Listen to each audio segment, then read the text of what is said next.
Hello, it is 5 o'clock, and we are going to call this work session to order. I'm going to call upon Deputy Superintendent Dr. Behringer for introductions and to talk about what we're going to do today with legislative priorities. Great. Thank you, President Benno. Actually, I'm going to hand it right over to our legislative representative, Director Amata, to begin the discussion about our legislative priority work we're going to do this evening. Well, good evening, and thank you, Dr. Behringer. Again, tonight we've scheduled a work session because we really need to get going on this because we have something coming up this assembly. I just want to go over a little bit why we're here. I think we've probably gone over this before, but the General Assembly of WASDA is a really pretty important event because that's when all the school directors from around the state gather together and we go over a lot of priorities for the entire year that we're going to get behind. Not only do we look at our bylaws and see if we want to change any of those, and we're not really going to get into that tonight. However, it's all in your board packet that you receive from WASDA, but we're also going to go over what we do have to be very aware of is our priorities, our legislative priorities that every year we go after.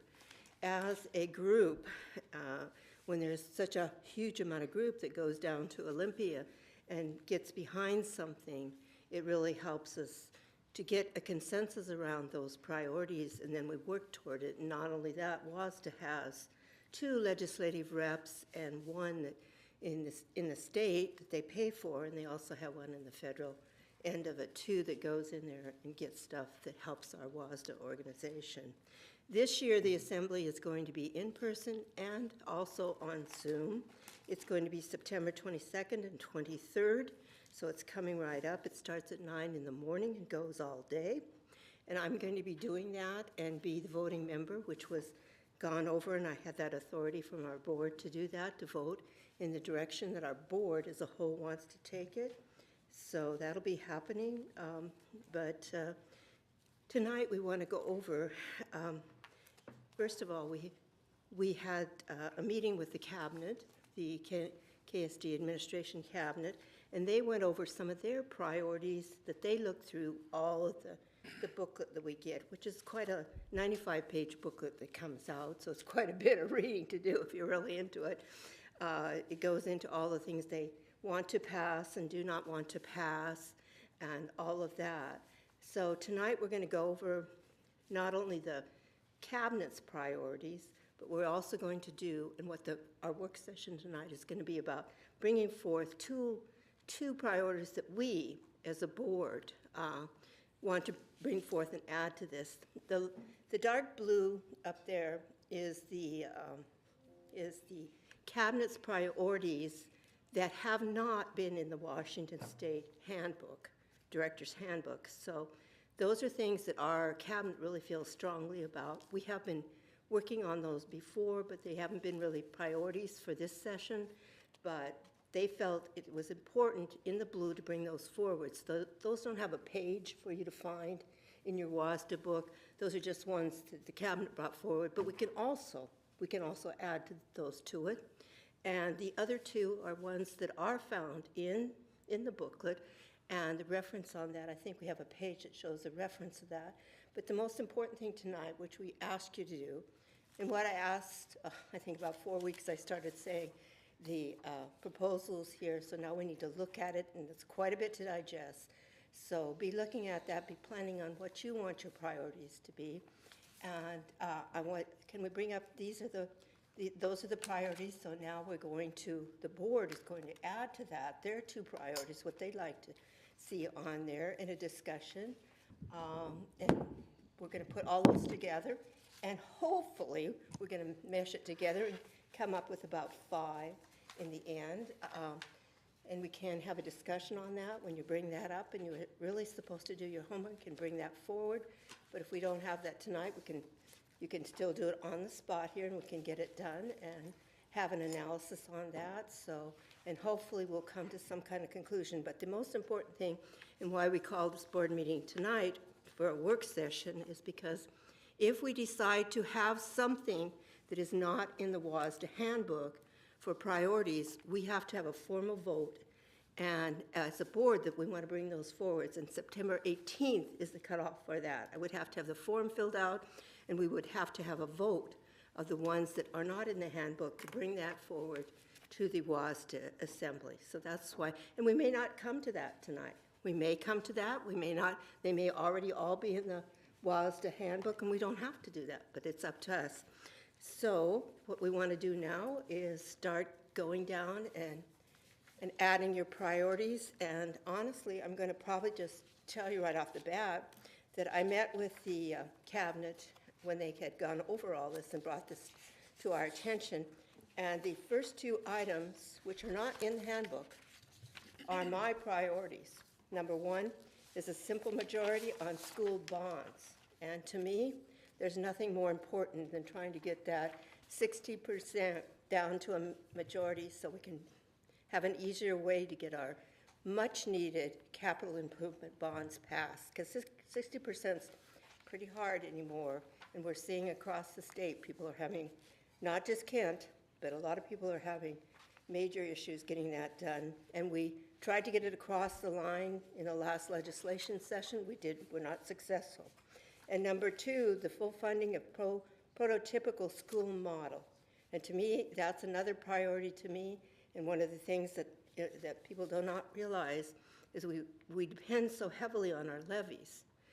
That we have so much of our levies that come up that we are heavily invested in that to get the school nurses, the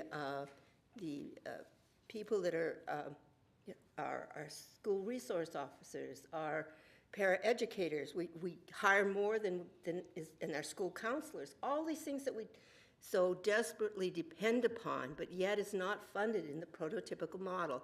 So to me, I really think those two are my priorities, and then I'll lead the discussion, and whoever else has something that they want to put on and start with. Want to start with you, President Benton? Sure, yeah. What's also not on there, what's not in the book, is universal preschool. I would like to see us advocate for universal preschool, and that's certainly not in the book. I may have my other things, but I don't know. Did you want to kind of talk to that issue a little bit? I mean, I feel like we're having a lot of conversation about students coming to kindergarten and not ready for kindergarten because not everyone has access to preschools. And I know that there's some conversation about more funding for early childhood education, but I feel like that hasn't really been brought to fruition. So I would like to see us advocate for that and have these universal preschools be connected to school districts so that we can, I don't want to say start early because that sounds weird. It sounds like, but everyone has access, kind of like kindergarten through 12th grade, everyone has access to free education, whatever is developmentally appropriate. I've heard 3, it just depends. So for me, I would like us to look into that so that all students have equal opportunity to education so they don't fall behind. Well, ACAP and ECAP and Head Start are showing really high statistics of when they enter kindergarten with a lot better preparation. So I would agree with that, President Bento. I had a question on that one. There was one about TK, transition to kindergarten, and which I know is different, but also has similar to the preschool. And I'm wondering if, because that one is it's already submitted and maybe just a first iterative step of including that into the funding, if that would be one that we'd want to support and kind of put on the list for that. I feel like talk about it. I feel like transition to kindergarten is WAKids, which is like a program where kindergarten teachers meet with families like 2 days before school starts. And I think that's what it is, if I'm remembering that correctly. I don't think it's a full transitional, I'm assuming they mean WAKids. Then TK is different than what I've understood it and seen it before, and I don't know if somebody can answer that, because I've seen it as a full year program. Oh, got it. The year before, especially for those kids that are on the bubble for ages, but that's. Can someone illuminate us on that? I don't know. Because I don't know for sure. I'm finding it right at this moment. Okay. In just a moment. Great. Well, when we went over to Walla Walla, they had both programs in this whole building that they had done it, that they are very different, but honestly, I can't remember all the difference of it. I just remember they have got a model over there that's, I mean, they have, in one building, they have their nurses, they have their preschools, I mean, it's a whole building. They're all their community centers for different people, Boys and Girls Club, all that. But they have two different models, so I honestly don't know the difference, but perhaps you can enlighten us. This is in your books on page 32. It's proposal number 9, transition to kindergarten, and it's been submitted by Swim School District.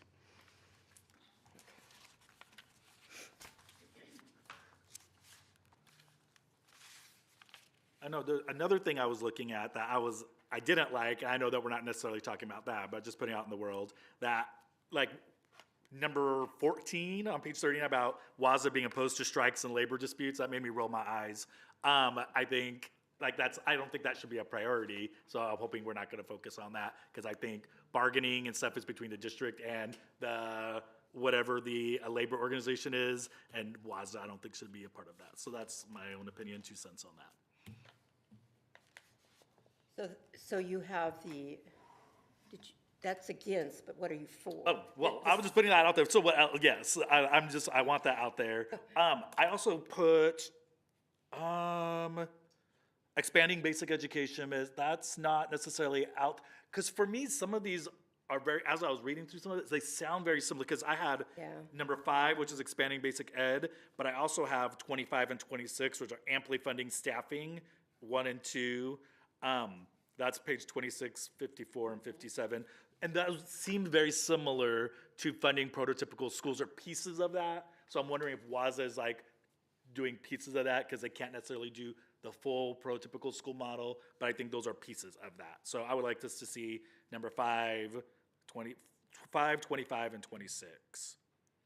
And just for the audience, Ms. Curry is adding our things up here, and we're kind of like doing a rank order, and we'll, have all that data accumulated toward the end. And then the last thing I had, because we're supposed to have 5, is We would have 5 at the end. We had 2. oh, I was supposed to do 2. I have a list of 5 share your top here. 2. Wow. But you have A top 2? Oh. Well, if I was going to do a top 2, I would do universal preschool, and I would be expanding basic ed. That's what I would expanding like. basic ed. And which one was that? That was number 5, page 26. Yep. Number 5, page 26. Yep. Thank you. And did I understand correctly that you wanted the universal preschool, and then Megan, you had brought up the transition to kindergarten? Yeah, my experience with transition to kindergarten, I have seen that as a full year program. And for me, I do believe also in having that ability to be able to have kids really ready to learn. Okay. And so, but I felt like, and I think President Beno's comment, I'm seeing it too, is it feels like there's a lot more iterative steps that are kind of set in here. Instead of like, we're gonna go with this huge program, we're gonna do this, or this, or this is kind of what we're seeing, which I'm not opposed to. And that felt what the TK was to me. So I was in support of that, unless I not understand what this program is correctly. It's, for those of you who have not seen it, it's a pretty small amount of information that we have on it. So I would love to be able to find out more. But if that's what it is, I would put that as a priority too. Okay. The other one, same kind of, and I put these down just to maybe have more discussion with this, is around funding models. And it just felt like there was amply fund staffing levels 1, amply fund staffing levels 2. And I have those 2 as well. those are, and so I would like to have some discussion with the rest of the board around if there's a preference for one or the other, or both in that, so. Do you have page numbers for those? I do, 57 and 54. 54.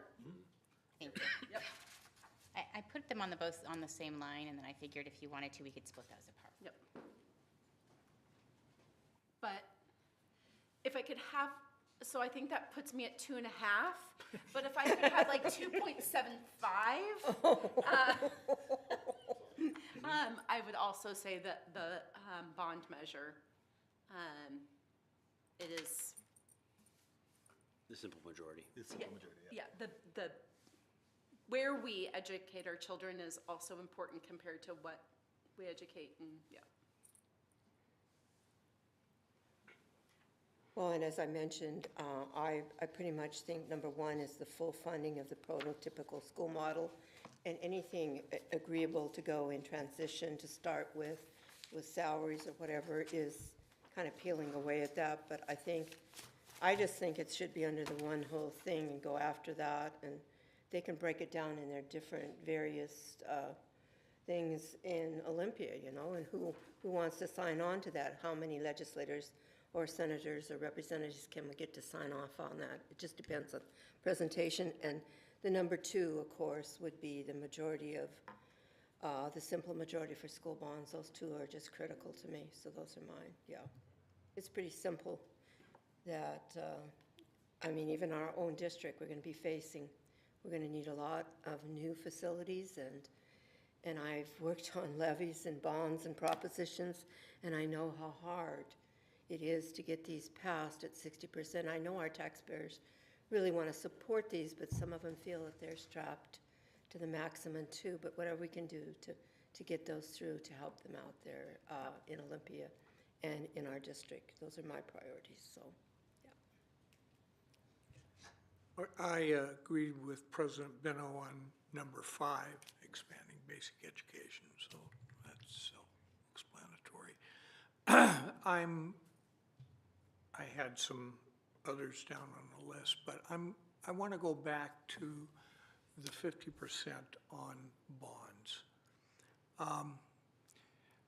The real problem with it is we're running formulas on how we deal with growth that have been in effect for well over 100 years. And it basically is asking what kind of sacrifice would your community make to basically get a larger building to deal with a growing population and any other facility that goes along with that thought. And I look at our situation, and we are not that unique in any urban area. And there are simple facts that just are glaring in my mind. The beginning point is, of all the things that we do, we prioritize the health and safety of our students and staff. And I'll throw out just a random number to illustrate the lack of the way we approach things with our current circumstances. So climate change is a reality. And the question is, do our structures reflect the needs that brings? And so correct me if I'm wrong, but I believe I heard someone in facilities say that 67% of our buildings are not fully air conditioned. Now, that as a statement obviously raises a large number of health and safety issues. And when I think about HVAC systems, God knows why I think about those. The reality is they're in every building. The reality is they have a shelf life. And the reality is we don't have the money to keep up with basic needs of what we currently have. So from that perspective, I don't particularly like going out asking for the voters to ask money simply to sustain what we have. I think if it's a basic need, that should be a basic funding issue within the state legislature. But until they get brave enough to do that, we are left with broken tools trying to take care of our community's kids. And I am deeply troubled. Well, then we saw what happened with the Supreme Court and is it Waikikam School District and suing for the state funding buildings, and it was unanimously no. Like, so, the and community has to that's vote. concerning. So then we either have to go to the state or continue going to our taxpayers for buildings, and so whatever that looks like.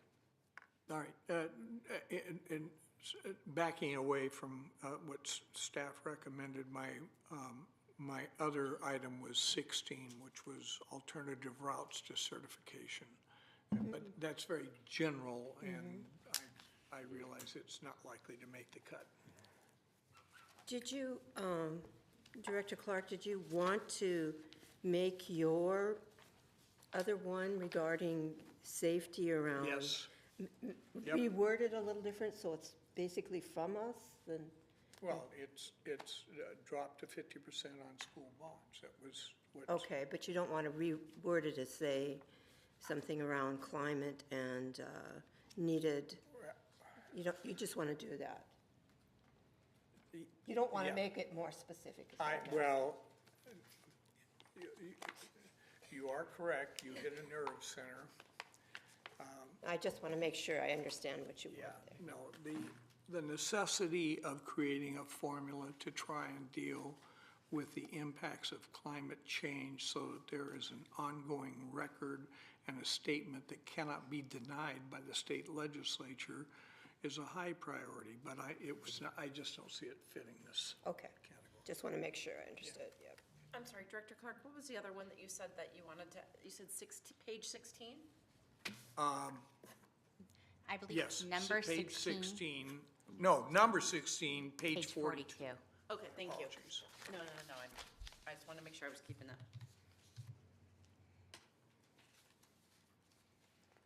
Director Farah. All right. I mean, I agree with some of the choices that, like language access and of course, the prioritization of required simple majority. But I want to add one priority. I think that it is something that is coming and we can't prevent it. We just want to make sure our kids are ready for it. It is artificial intelligence.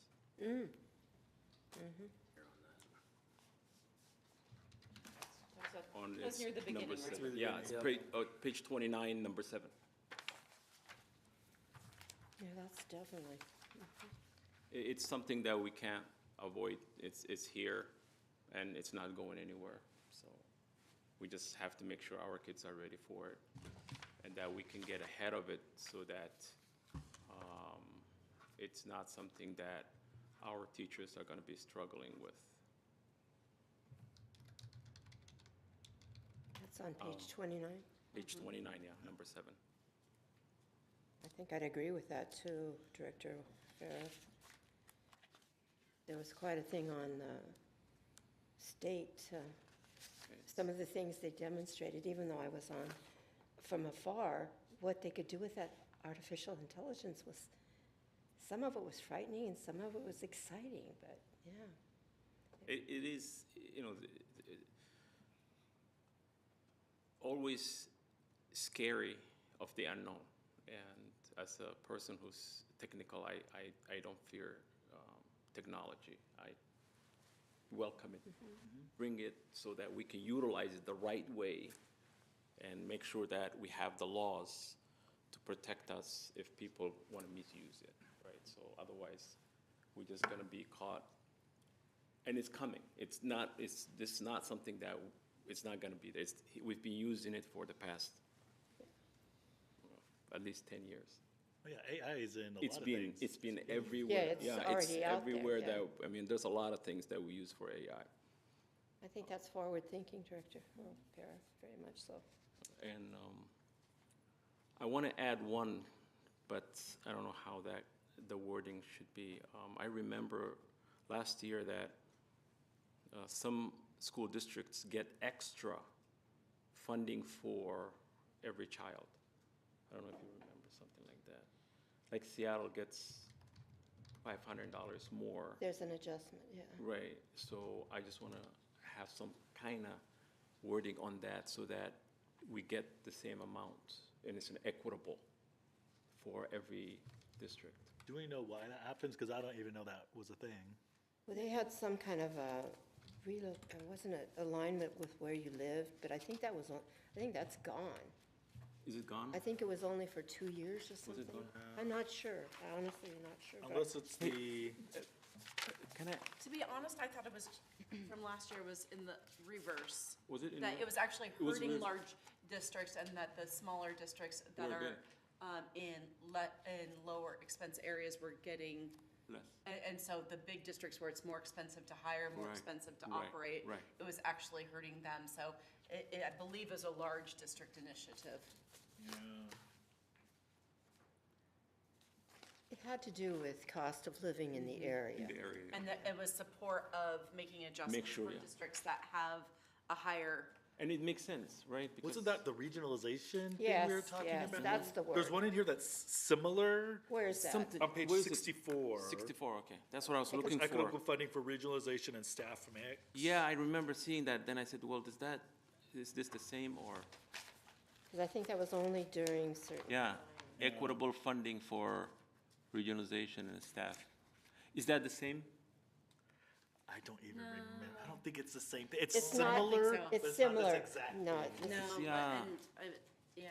I didn't see. I don't think it's in here this year. I think it was in last year's book or the year before. maybe Because I think last year it was Seattle, Bellevue, and Edmonds maybe that were I going think for it, so only- that's all right. I honestly think it's only Seattle that gets $500 extra per child. Yeah, I guess Well, it doesn't matter what last year's was, but. Seattle goes through the city, that the city also gives them a certain amount of funding too, I don't know. I think they get it from the state.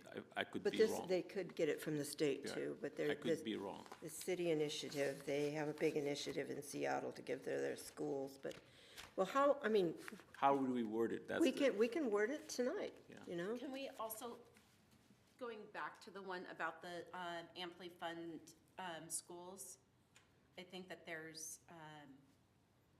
is one other one, but it's not recommended, just to put it out there too. And that was number 47 on page 87. I don't know if anybody had looked at that. And How does that differ? I think I need a little bit more time to digest all of the different ones.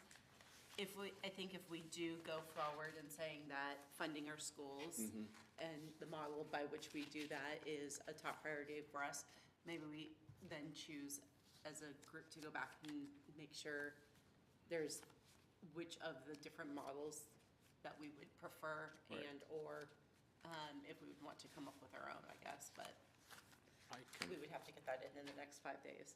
I will find the wording. Give me a few minutes, or I can get it to you some other time. I remember having this last year.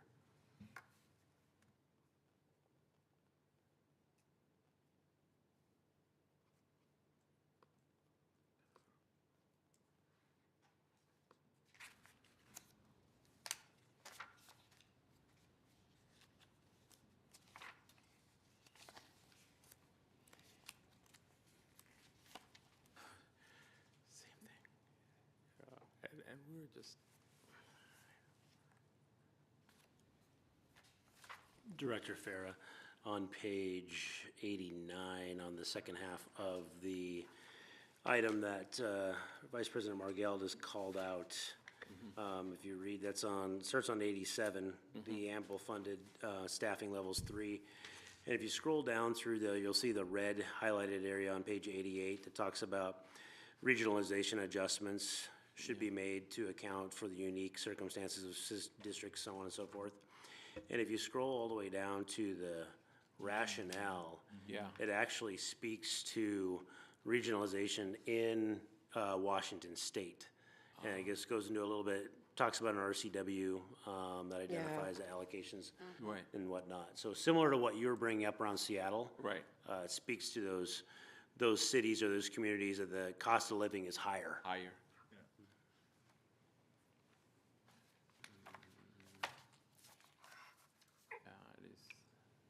And this one is dealing with staff, right? Staffing, because it says IDP, COLA. Maintain. I think this is the third one that Director Margell previously mentioned, the amply Right. funded staffing levels. Right.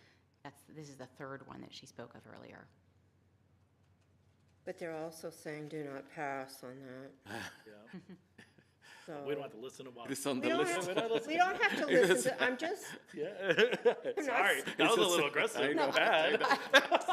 We don't have to listen to them. no, I'm just saying, I mean, and maybe if we worded it differently too.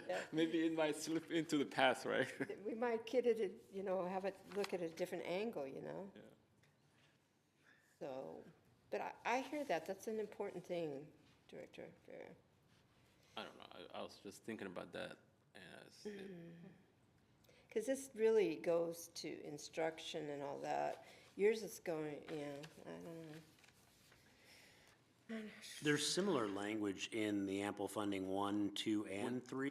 Yeah, And then there's similar language to those 3 that were in the previous prototypical staffing, the school model, fully staffing the prototypical school model. So, because maybe the WASDA has not put that back in, the fully staffing the prototypical school model, they pulled things out and separated them, as one of you have referred to before, seeing if they can, Get push some- through one of the 3, or, or yeah. something yeah, like and that. they tend to do that.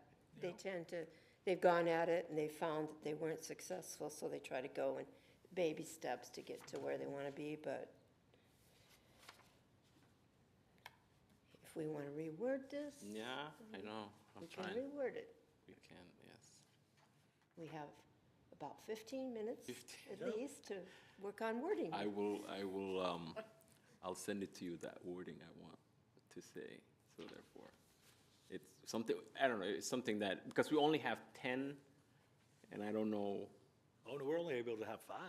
We're I gonna, know, but all together as a. Oh, yeah, yeah. I think, right? Is it? We're or gonna we can submit 5.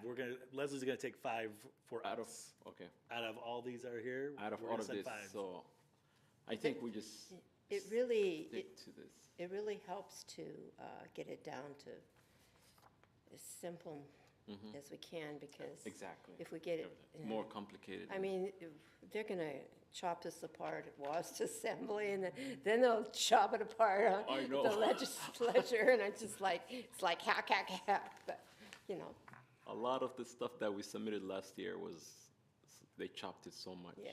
It's like, wow. yeah, it was, yeah.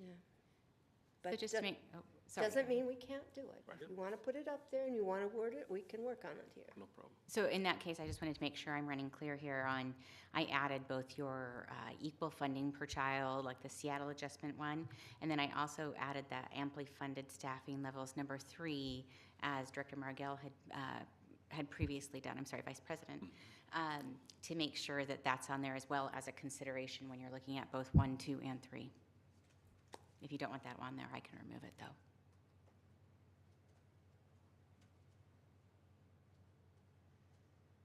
I mean, I think it's fine, because we're gonna be rating which ones we want anyway, so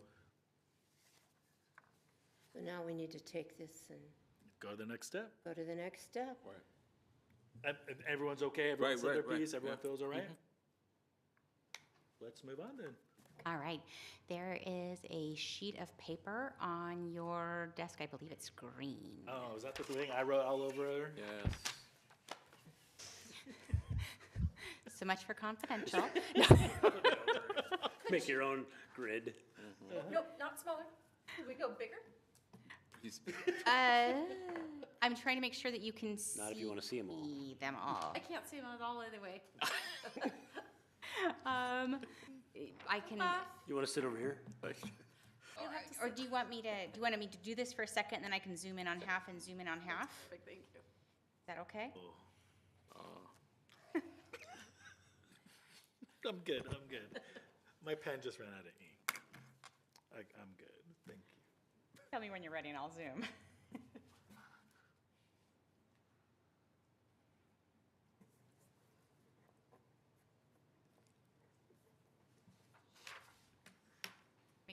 please go in order.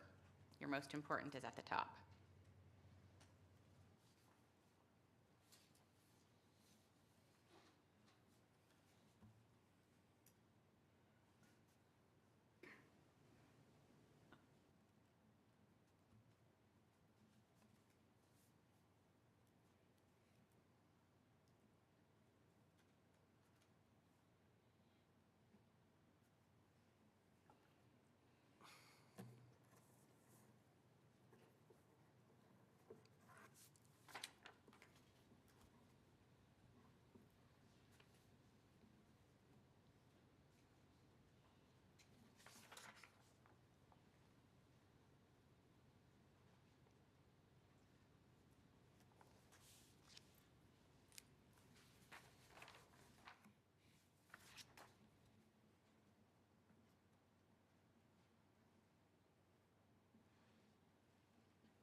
Is there any way you can expand that a little bit? I absolutely can, if we're ready. Are we ready to, is that okay to expand a little bit? I'll do the top half. Maybe I did it too big. All right. There's to number 10. Do we need it a little bit bigger? Are we okay? If you could possibly do it. Yeah, no, There we that's go. fine. Let me get the numbers back on here for you. There you go. There's 1 through 8. I'm still sweaty. I can see it, actually. I can still see some squinting. Monocle. We need those little opera glasses. I'll read them to you. Do you want it big?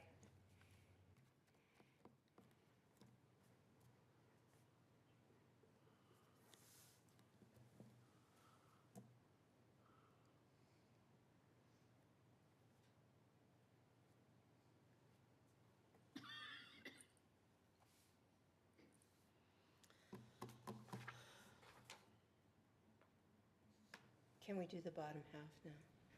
I mean, I don't Okay. want to control this, but No, that's okay. I wanted to if make sure we're anybody all else good. is ready. There'll be some overlap here. There you go.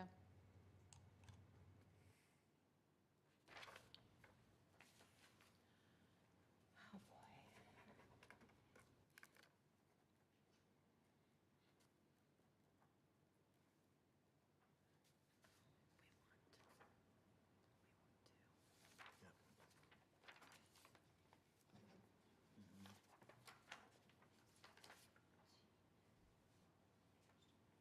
I need I should get my glasses.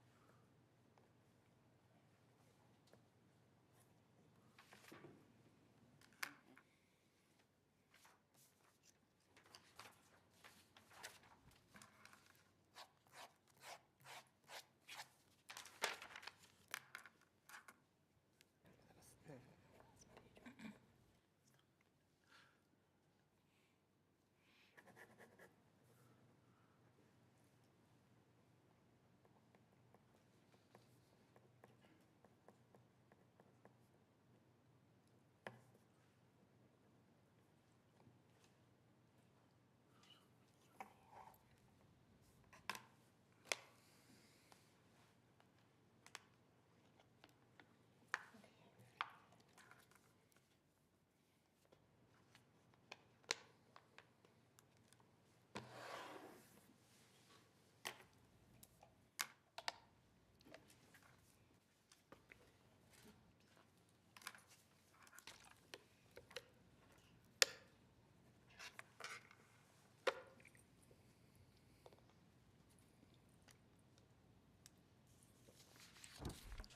Can we have the clock noise?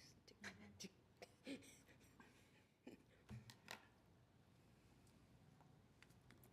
mean, I'm sure watching us work is very riveting. The public is watching it. I mean, it's a work session. You get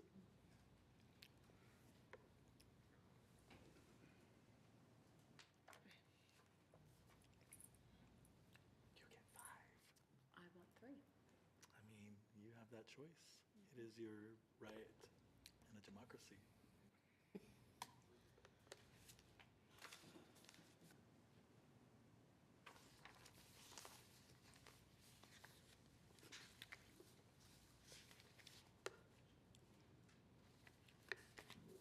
Are we getting close, Director Fair? Yes. Are you ready? Yeah. Okay, I will come collect those. We have a crack team of accountants ready to. Oh. When do we get the envelopes? The envelope says. Thank you.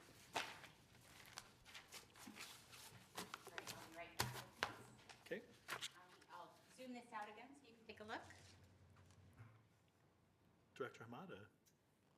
Okay, so we're going to tabulate this. We're going to come up with results, and hopefully we're not going to have too many ties or too much issue with that. And hopefully we'll be able to have a consensus, and then we'll be deciding if we're going to have to bring any of this forward to our regular board meeting, because we're not voting here, we're just Nope, we're not. developing work. So it's kind of up in the air whether we're going to have to vote on this or not. So right now, I don't really have anything else to say unless we'll just wait for the tabulations. Yeah. And beyond that, that's the agenda item for our work session, so we can adjourn until our executive session, which is at 6, and we'll be meeting in our executive session for about 30 minutes from starting at 6 until 6:30. And the purpose of the executive session is to discuss with legal counsel employee work performance, potential litigation, and the legal or financial risk of the course of action. So we're going to adjourn. Our executive session will be from 6 to 6:30, and we'll be back at 6:30 for our regular board meeting. We'll see you then.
it is 6:30, and we are going to call our regular meeting to order. At this time, I will do a roll call for attendance. I will call each board member's name, and if they are present, they will say present or some iteration of. Vice President Margell, Present. Director Hamada, Present. Director Clark, Present. Director Farah, Here. and of course, I am here. Is Darth Vader online too? Sounds like somebody is spinning Oh, okay. something. Great. I'm going to call on Director Clark to say the pledge, please.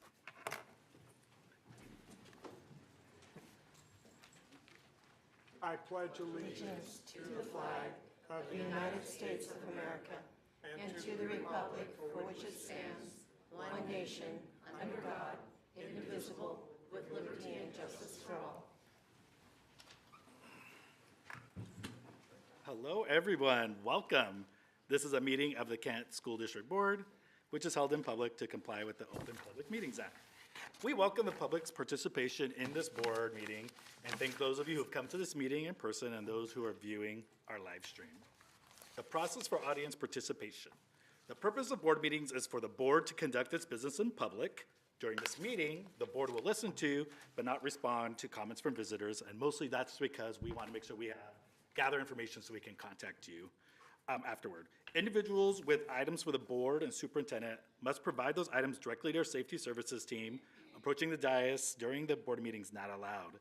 Any items turned in will be provided to the board and superintendent following the meeting. Those wishing to comment must complete a comment card and turn it in either before the meeting starts or no later than the beginning of the legislative update. No cards will be accepted once this report has begun. Visitors who have completed a comment card indicating a desire to speak to an agenda item will be called at that portion of the agenda. There's a brief delay in the live stream audio. We'll allow for extra time for you to make your way to the boardroom if you are in an overflow room. When it is your turn to address the board, please state your name at the start of your testimony. Public comments will be heard after the opening preliminary communication for the audience at specific agenda items and during final communication from the audience. Students will always be the first to speak on any topic. Please limit your remarks to 3 minutes. You will hear a timer when 3 minutes are up. Please do not use specific names of staff or students or personal identifiable information. Usually, if that happens, we just kind of mark it out, and then we'll just kind of skip reading that. Comments concerning the performance of a public employee or official may be heard in executive session as authorized under the Open Public Meetings Act, which is RCW 42.30.1101F. Abusive public comments personally directed towards staff or board members will not be tolerated. The president may interrupt or terminate an individual statement when it becomes too lengthy, obscene, or irrelevant.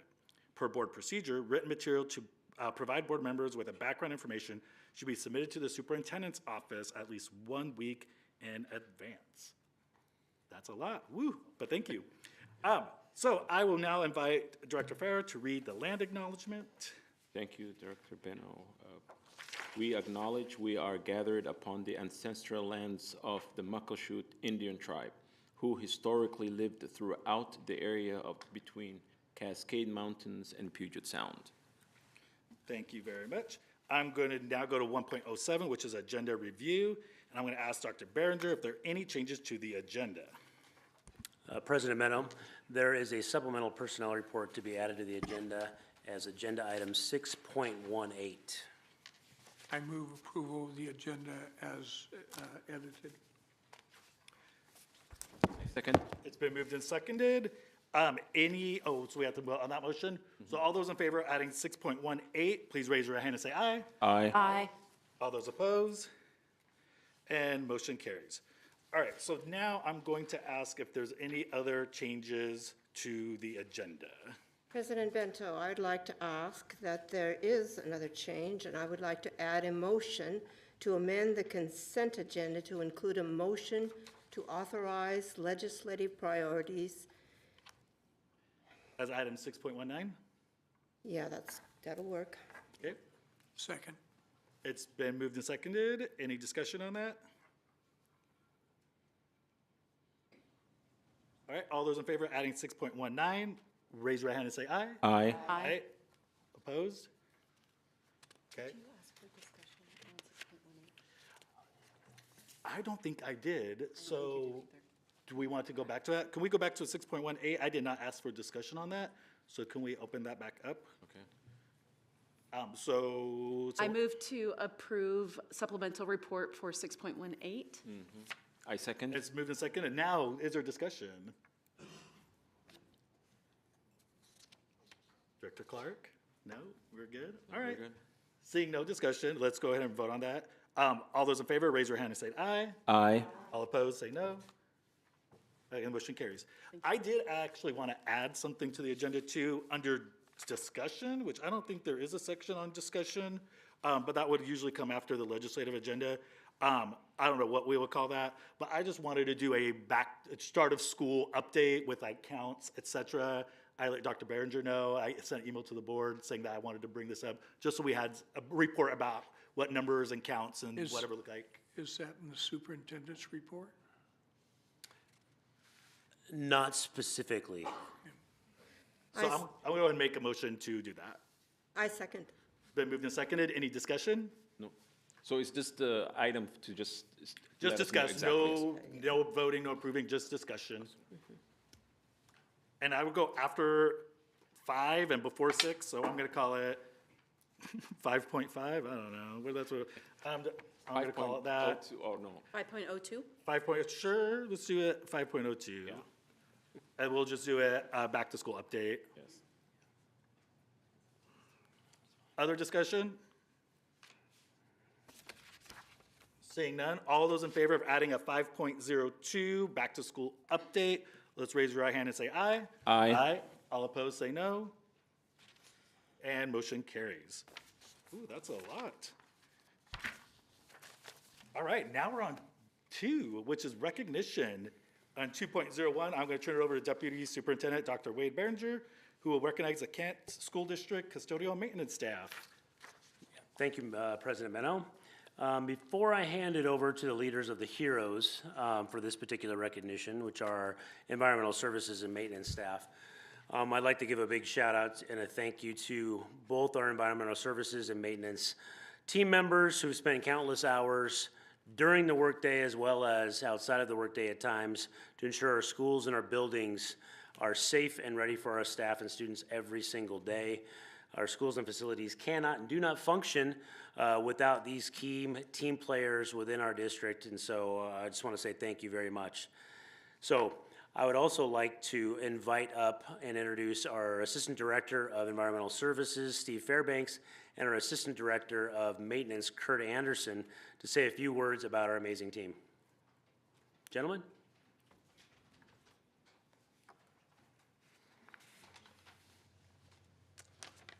All right, I'm going to go first.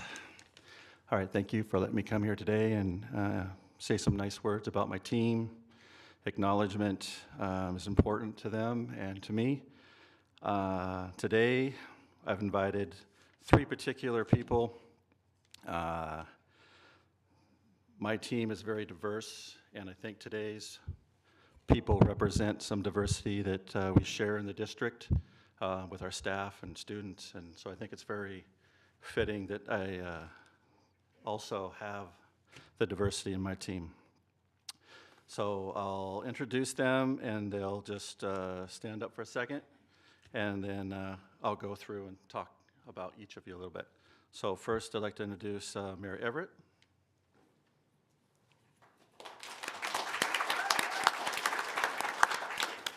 We have Tatiana Plashenko. And we have Ken Hoyle. Also in the room, I have many of my other staff members, but I didn't prepare words for each one of them.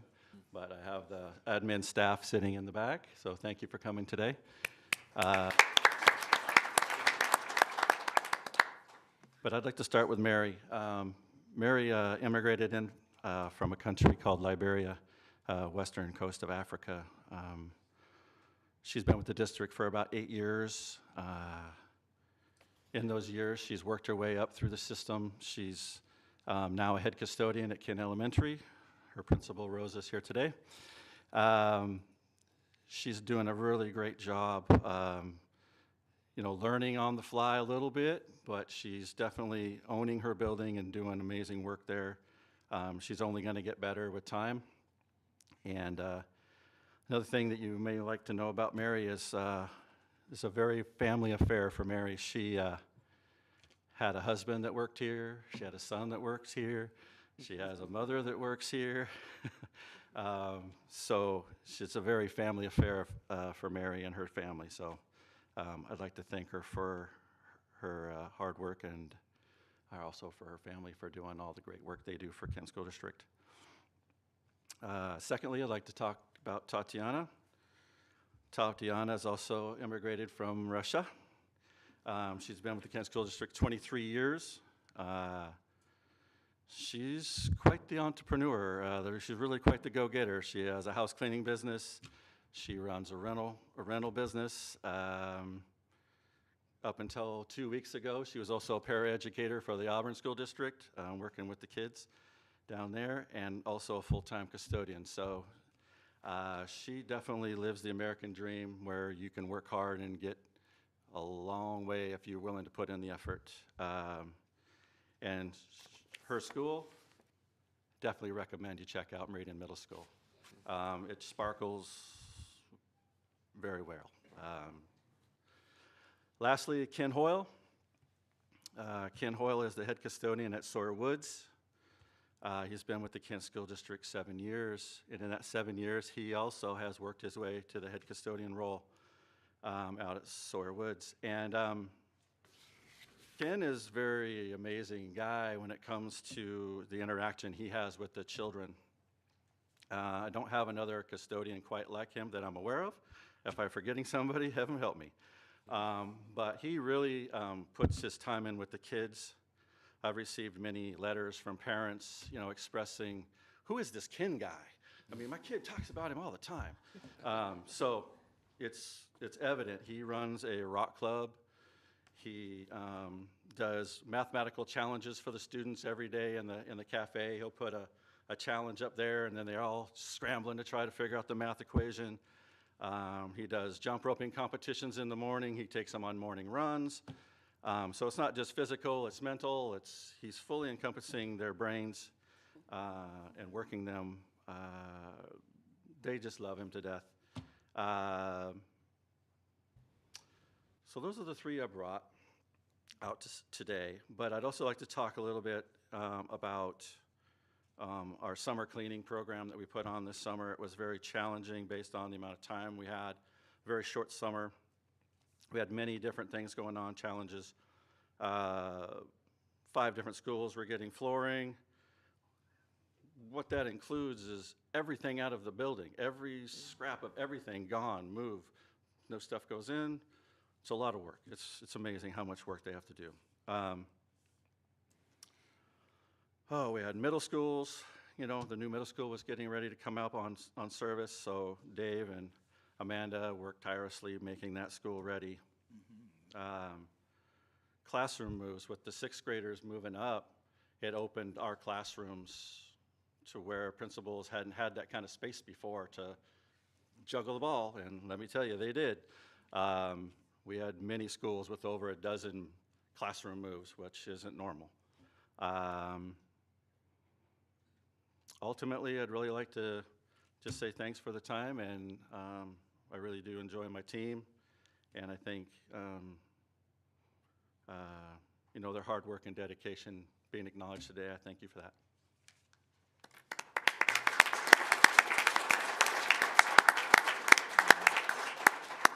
President Benno, members of the board, Dr. Behringer, Ms. Curry, I just want to thank you for this opportunity to show my appreciation for my maintenance staff. I'd like them to stand right now if they would, just so I can. Now, there are 4 out of 31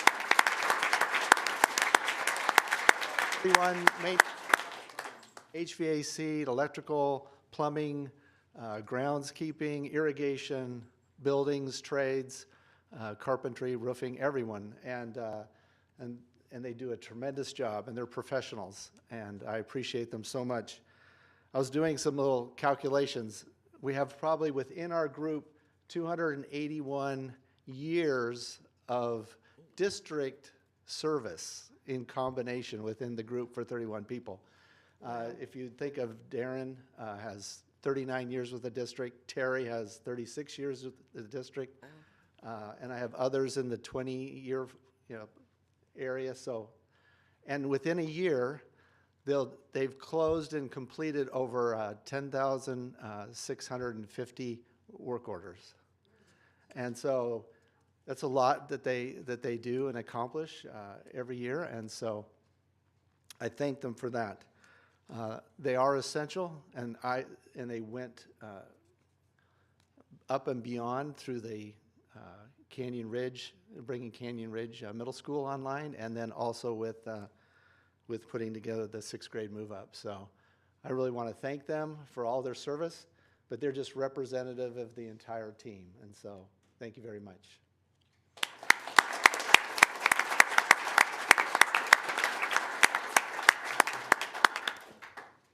All right, we can't leave without getting a picture with the board.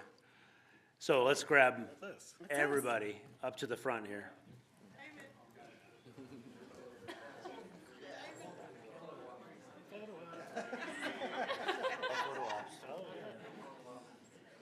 My favorite. Hey, Wade, we have multiple other people from facilities. Can you bring them all up, please? So can you tell us which facilities? I saw you like running.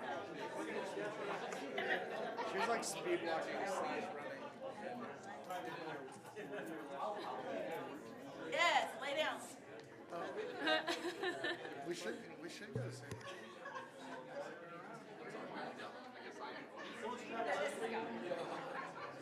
Sharon, we can't see you. Sharon, we can't see you. Sharon, we can't see you. There we go.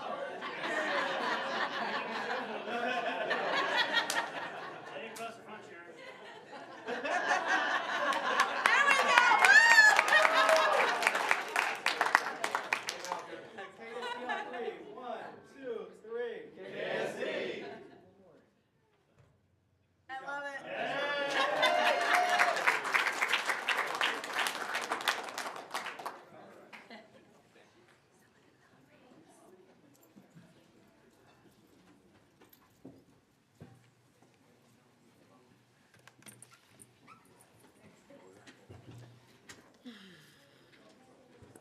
President Bento, may I have a point of privilege? Of course you may, Director Mata. I just want to, before you all leave the room, I just want to say that it's amazing the difference the people in our building make. No matter what your position is, you touch our children every day of the week. And I've, over the many years in the different schools that I've been in and in the school district, I have mentored children and I've heard them say, well, the janitor or the maintenance person or the plumber did this for me and it made a difference, or the small things they've done. The kids have mentioned it to me, or they said he took the time when something happened to say something. So you guys are extremely important, so never forget that. Yes. And I mean, we certainly found that out in a COVID situation, how much people on the ground floor that we needed. So thank you again very much for being here tonight. Thank you. Thank you. We're going to move on to 3.0, which is communication from the audience, and 3.01 is preliminary communication from the audience. Generally, the way we do comments is 1, in-person student comments go first, 2, online student comments, 3, in-person general comments, and then 4, online general comments. But I was told that our student speaker wants to wait until after the adults. So if the board is okay with that, since the student made the request, you can do that? Do what the students want. Yeah. Yeah. So if that's okay, I will go ahead and move forward with our first adult speaker. Because we don't want Mia to feel, we want you to feel comfortable when you come and speak, so you can wait until after the adults. Yeah, thank you. So then we're gonna start with in-person general comments with Jennifer Diamond. Oh, backwards. Oh. Oops. They were numbered. Oh.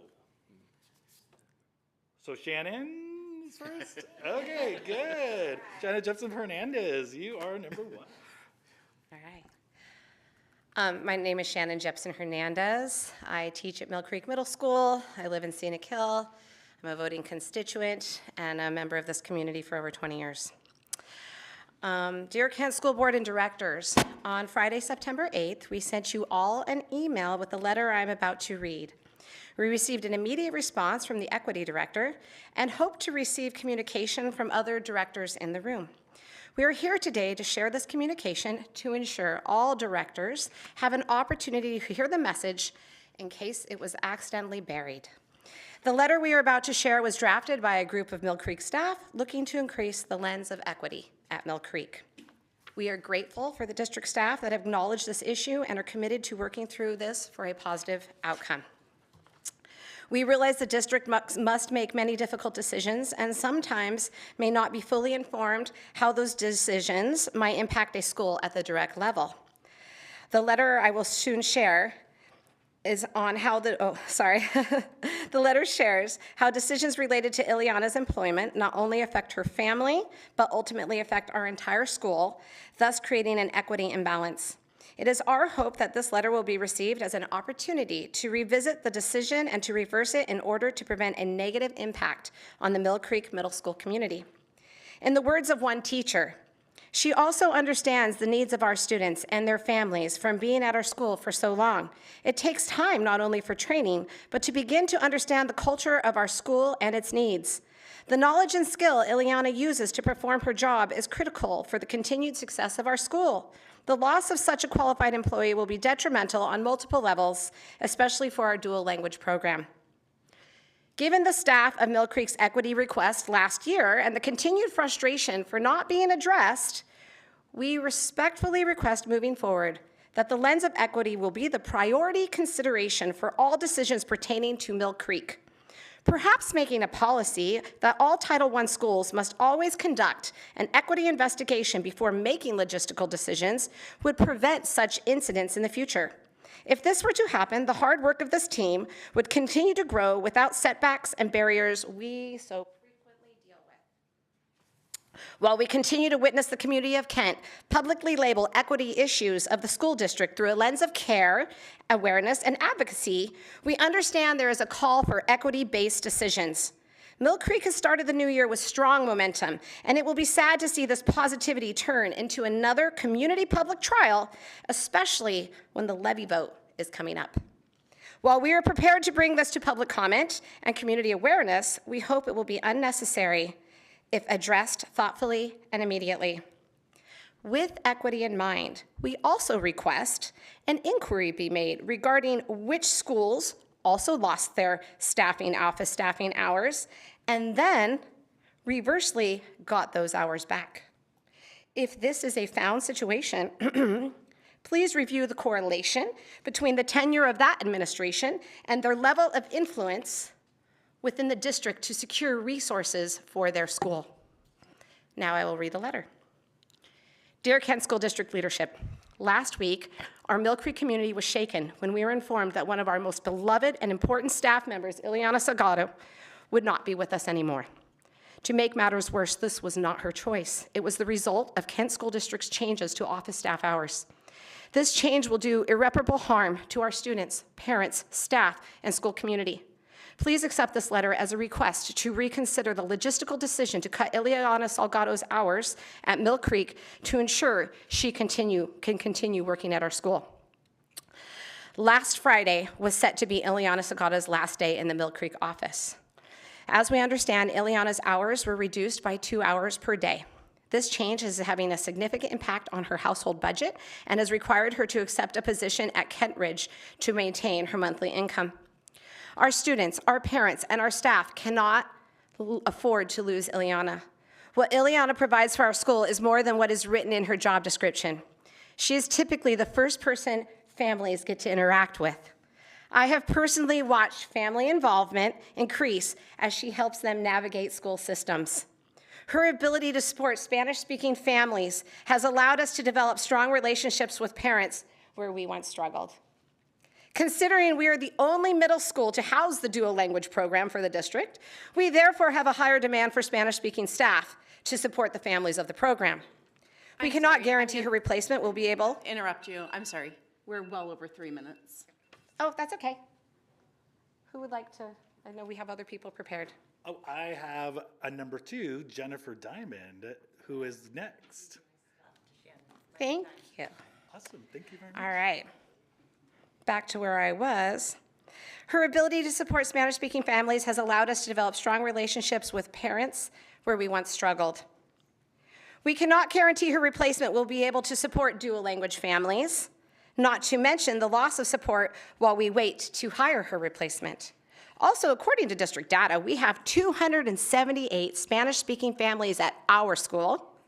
Canyon Ridge Middle School, which has the next highest number of Spanish-speaking families, has less than half of that amount at only 131. The other middle schools have 89, 77, 71, and 58 Spanish-speaking households. For her to maintain the necessary support for our families, it requires her to work a full day schedule, not a reduced one. Even a replacement will not be able to fulfill the duties for supporting families within the reduced hours offered. While we understand the district typically makes these decisions based on bottom lines and budget recommendations, we feel this particular decision should first consider the equity impacts on Mill Creek before prioritizing budgets.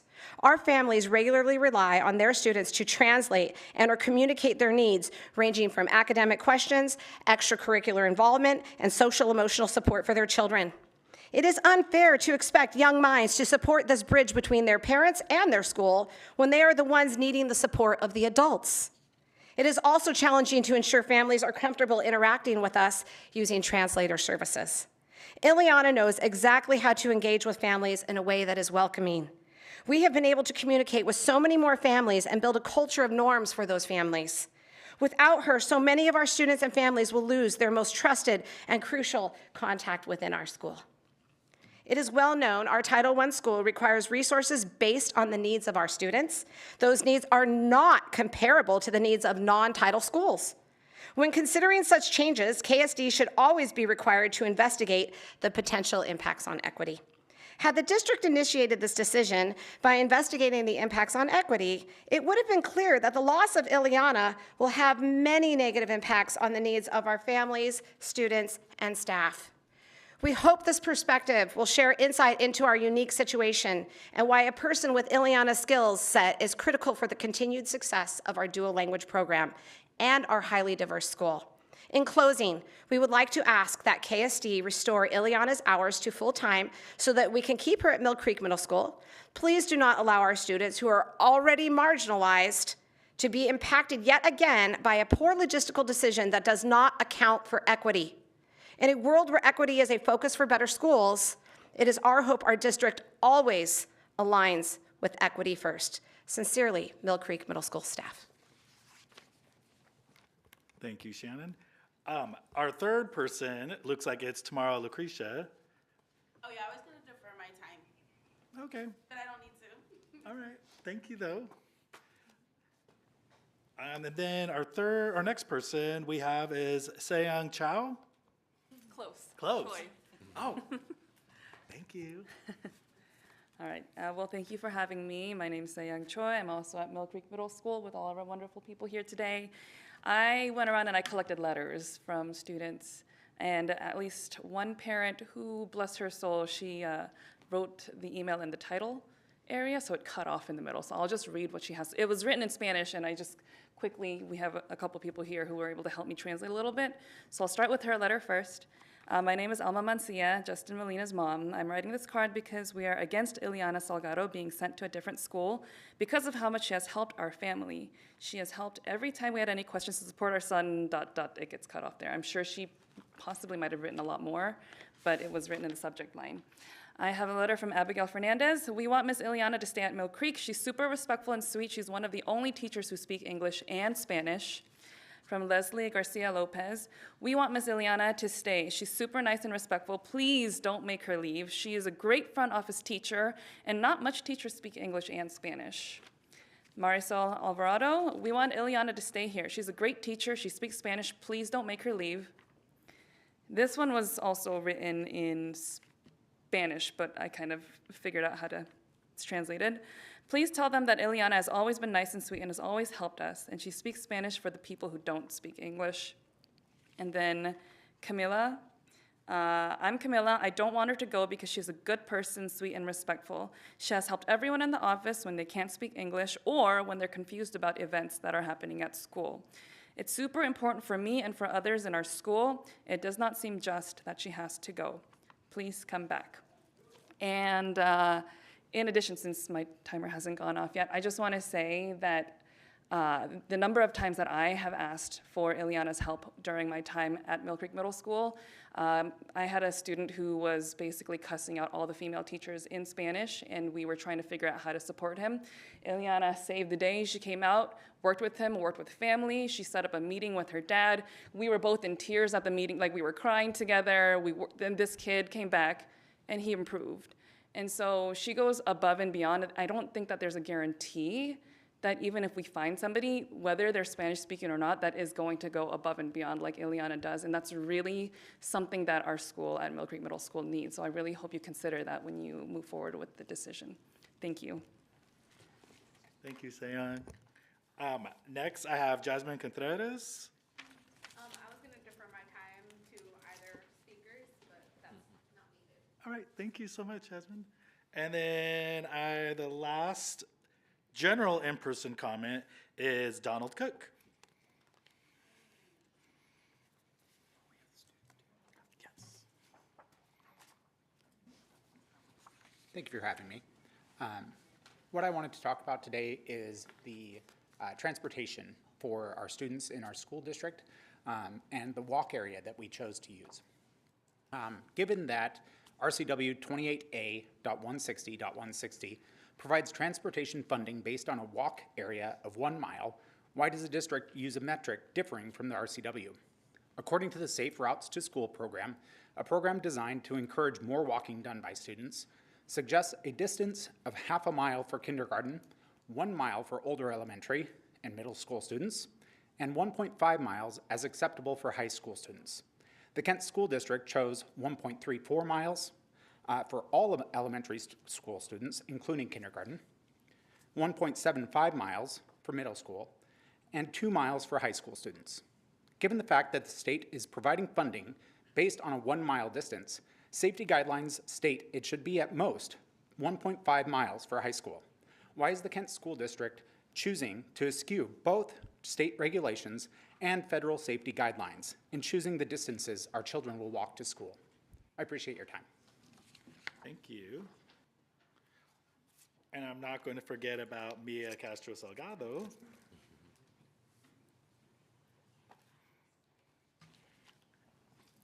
Hi, my name is Mia Castro Salgado. I am a student at Kentwood High School and a full-time Running Start student at Green River Community College, and I am also Ileana Salgado's daughter. Good afternoon, members of the board. I am here to express my feelings towards some decisions being made by the Kent School District regarding the reduction of hours in certain schools. My mom had her hours cut and therefore had to accept another position in a different school. I would describe my mom as determined, compassionate, and graceful, and she is all of these things in not 1, but 2 languages. Mill Creek has 278 Spanish-speaking families, and that is according to district data. My mom has established herself as a strong, influential person in the Spanish-speaking community at Mill Creek. She has helped countless families navigate through the process of becoming part of a new community in a foreign country. My mom moved to this country over 20 years ago. She's had 3 kids, and for the first time, she had to experience and understand the ins and outs of becoming involved in her kids' academic lives, whether it was going to parent-teacher conferences or learning how to access Skyward. She embraced that learning process. She made sure that the families at Mill Creek understood all the different resources that we have available to us in this country.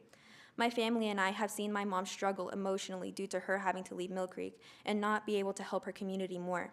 I feel that the district should take more careful consideration before they make these decisions, because this is not only about my mom, the Kent School District employee. It's about the most important thing, which is the students and their families, especially in Title I schools such as Mill Creek. If you had any idea what a day in the life at Mill Creek is like, you would understand why the staff is here fighting for her and just how greatly this would affect the Spanish-speaking community at the school. Thank you. Thank you, Mia. All right, and we still have time? 17 minutes. Oh, great. So we're going to do now our online general comments, and we kind of divvied it up a little bit tonight, so I'm going to start with Director Hamada. This email is from Dana Rosenberg. It's a general comment to the board On August 23rd, I witnessed photos of KSD students during school hours posted to a personal social media account by an elected school official. The post is public, meaning anyone can access these photos. KSD VIPS training explicitly states posting photos of students who aren't your own to a personal social media accounts is prohibited. To confirm, I emailed Safety Services and Communication, inquiring if the policy had changed or is different for elected officials. I began seeking answers since August 23rd, and as of now, I have not received any official response from anyone in the district. How long should I expect to wait for information that should take no longer than 5 minutes to locate in a policy handbook? Board, how can so many people not be aware of such an important policy regarding the privacy of children in your schools? In light of recent news in a neighboring district where a para was taking photos of children for criminal purposes, now is the time to be the leaders KSD kids deserve and agree to quit posting photos of kids to social media and leave it to the school administrators to determine which children have restrictions and which photos are safe to post. The Volunteers in Public School policy specially states volunteers will not post photos or descriptions of students on personal websites or social media accounts. Respect the school environment by keeping cell phones off or on, silent. The board needs to have a discussion and take time to review the policy again. Sweeping things under the carpet by quietly deleting the photos weeks later with no formal apology or confirmation that a retraining session was held leaves the door open for it to happen again. Students are not your marketing or campaigning pawns. Students should always consent to having their photo taken and posted anywhere. To clarify my request, I kindly ask that the board pertaining to school officials on site during school hours, be it VIPs or specific to BAIRD members, I think she means board members, be read during an open public meeting for board review, specifically their social media and student photo policies and the important reason behind those policies. I ask that you start spending more time reviewing policies and procedures that directly impact the comfort and welfare of Kent students, and perhaps a bit less time changing policies and procedures that increase your own level of comfort. Thank you, Director Hamada. I'm going to turn it over to Vice President Margell for our next comment. This is from Allison Riley, general comment to the board. Before the end of school last year, the board and district were told enrollment numbers were not accurate and staffing adjustments should be made. That was communicated to in the summer as well. Schools did not see those adjustments made. I have requested the topic be addressed publicly as it wasn't on the agenda. I'm making that known publicly here. The impact of IVTs and classroom collapse has been huge. My daughter's school collapsed multiple classrooms and that impacted every single room in the school. Students were understandably confused and upset. This was extremely personal to these kids. Kids are resilient, but they're still kids. Seeing how far we can push them without breaking and expecting them to simply adjust to massive changes is not age appropriate and it is mean. There has been no word or recognition from the district leadership acknowledging how much change is still changing in the district, how much changed and is still changing in the district. Parents have a lot of questions. There's a lot of frustration and even fear around these changes. The start hasn't been smooth for many in so many ways. It is not enough to simply say some have good experiences and label it a success.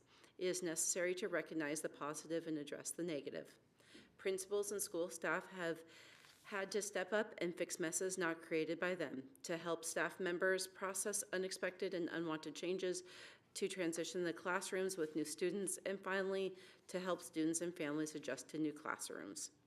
Additionally, the amount of open positions that remain in the district is impacting every aspect of schools. Administrative staff, paras, teachers, and specialists are needed.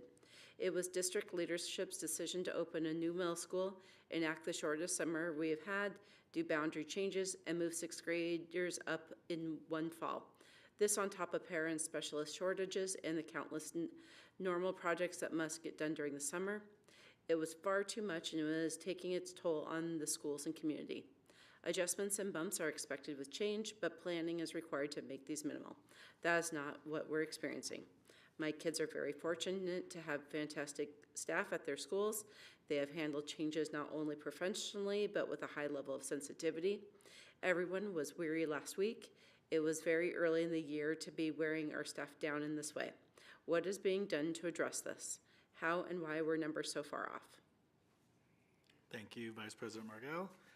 And I have a comment I'm going to read from Amy Latinsky. It's a general comment to the board. I'm writing concerning the rearranging of teachers several weeks into the school year.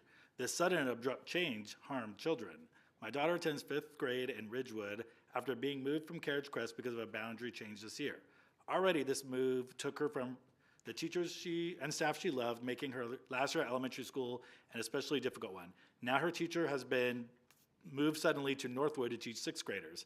After finally getting settled to the new school, once again, she's being put in limbo, waiting for a new and unknown teacher in a new classroom, not knowing what to expect once again for this school year. This has caused my daughter a great deal of distress, especially given a short notice, learning about it only the afternoon before, to show up at school today and find her classroom being emptied and removed of all cheerful decorations. At a time when kids are recovering from anxiety caused by the pandemic and the abrupt and long-term switch to online learning, this dealt a terrible blow to my daughter and her classmates. She said the overall feeling in the classroom today was that everyone was sad. Your lack of adequate planning for the number of students this year led to at least one classroom being filled with very sad and confused children, some of whom did not know about the changes until they arrived in class today. At least one child remained in a state of confusion well into the class period till other children took pity on him and told him what happened. This large-scale reshuffling of children who are already established in classrooms comes at a cost of the emotional health to these kids who need stability in their learning environment to feel safe and to focus enough to learn. Plan better to avoid getting these kids the strong message that school isn't a place where they can feel secure, happy, and confident. We do have one more comment for item 6.16 that will be discussed if that item gets pulled to discuss. And that is it for public comment. And we're going to move to 4.0, the superintendent report. Well, I guess our deputy superintendent report. And I'm going to call on Dr. Behringer, our deputy superintendent, to give the report. Great. Thank you, President Benno. Good evening. It's been about 3 weeks since I've given my last report. I just want to say that in those first 15 days of school, I'm happy to announce and very proud of our staff, our students, and our community for helping support us as we started this school year. As you know, we had a lot of things going on as we transitioned into the 23-24 school year, boundary changes and opening up Canyon Ridge, as well as moving all 6th graders up. And so there are a lot of things going on, and we just appreciate the all hands on deck attitude that we had from our staff to support that. Over the last 3 weeks, we've finished and completed all of our enrollment and staffing meetings, which we are having on a daily basis, where KSD staff sit down and look at our classroom counts, we look at our class sizes, and we look at each of our schools and what those numbers are looking like, and work again with our labor partners to help move in the direction that we can get those classes balanced. Our HR team is also working with building principals, district stakeholders, as well as meeting daily with our KEA leadership to help move through those processes before the class size adjustment on September 15th, which is just a couple days from. We spent a lot of time these last few weeks getting all of our levy materials ready to go out to our schools in preparation for open houses, principal newsletters, and upcoming events. Moving forward, levy information in many forms will be accessible on our website, as well as sent out through staff and families in various ways from now until our November 7th election day. We also, in the last few weeks, finalized our bargaining agreements with both our principals and our paraeducators, and are currently working towards wrapping up bargaining with our food service employees as well. I was able to be a part of the Unified Champions Schools kickoff with Brian Smith and the athletics and activities staff down at their new office housed on Kent Meridian campus. The unified staff and teacher leaders from various schools were there to be able to kind of work through some exercises and get excited about the year and the activities that we have scheduled for our kids. I'm happy to say that our Unified Champion programs are going from 2 that we had last year to over 10 schools this year, so it's pretty exciting. Last Wednesday, Dave Buzzard and myself met with the City of Kent, including Mayor Ralph, to discuss the flooding impacts. I'm sorry the Mill Creek staff left. To discuss the flooding impacts of the Mill Creek School field. The city is working with several outside entities, including the Army Corps of Engineers, regarding the creek itself. They're very optimistic about the partnerships and conversations as we move forward to find a solution for the current creek situation that will hopefully reduce, but potentially not eliminate all flooding issues. The city's optimistic that work in the Mill Creek will begin sometime in 2025. I know it seems like a long ways away, but we're 4 months away from 2024, and it takes time before you can jump into major projects like that. And so a lot of that is having to do with federal permitting processes and approvals that are out of the control of the city. The city does not control that.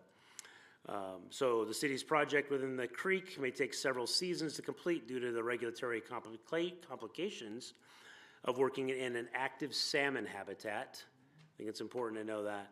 But they're committed to completing the work as quickly as possible. In the meantime, Kent School District, we're going to move forward with the design of Mill Creek Field. We're going to work on a concept rendering of what that would look like, as well as initial surveying for those improvements. And so we're going to start that immediately. And we're going to continue in regular communication with the city as we're partnering to move through this process as quickly as possible. On Thursday of last week, several central office staff were able to spend some time with our Kent Educators of Color Network members at a ice cream social right here at central office. We had an opportunity to hang out, get to know people that don't usually connect with one another, just because central office staff being up here and most all of our Kent Educators of Color Network members are actually in schools. And so just an opportunity for us to mingle, get to know one another, and share some of those stories about why we are here for our kids. So it was a great opportunity. We look forward to the next opportunity as well. Last Saturday, I was joined by all five board members, thank you very much, at the Canyon Ridge ribbon cutting ceremony. Staff and students and community then got an opportunity to tour the great facility, listen to the details from Dave Buzzard, our Executive Director of Operations, as well as some of the stories and insights from our staff and admin who traveled with us during those tours. And finally, this morning, I had the pleasure of supporting one of our KSD parents and her son find his new bus stop. So I joined him at 7:25 at his residence, and he and I walked all the way to his new bus stop that he'd never been to before, got him on the bus, and then I met him at the bus stop at 1:09 in the afternoon, and we walked right back to his residence. I texted a picture of him to his mom, so she knew he got home, and so she was really appreciative of that. Now he knows where the bus stop is. He got to ride home with some of his friends. He had a great day at Mill Creek today. So a huge win all the way around. And I'm looking forward to a couple busy weeks coming up here in September. And that is my report. I have 21,000 other students to get to. Can't wait for those emails. I got to get my steps in, so it's all good. You can get a lot of invitations. Good. Be popular. Every couple of weeks. And once you say yes to one, I mean, That's it. It goes all the way. Door-to-door service. Yeah. Well, thank you for your report, Dr. Berenger. I appreciate hearing that. Before we get to our legislative update, I have to announce that in-person comment submission is now closed. Please, if you want to speak at the end of the meeting during open public comment, you have to turn in your cards wherever. I don't know where they're turned in, back there? Back there. All right. So now it's time. We have to close it. I don't see anybody rushing. I'll pause. I'll do my teacher pause, my wait time. Just when we look away, not Then don't look at me in the eye, and we're good. I'm going to go ahead and close public comment submission, and then turn it over to Director Hamada for our legislative update 5.01. Thank you, President Bento. I'm not going to go on a lot about legislative report tonight. I am going to mention that we had a work session prior to starting all this tonight, and it was very successful. September 22nd, Friday, and September 23rd is our WASDA, Washington State School Directors Assembly, that happens once a year. It's where everybody, the school directors around the state, come together and pass their bylaws, which are internal to WASDA. They also vote on and go through all the legislative priorities that WASDA wants to take on to bring forth to Olympia.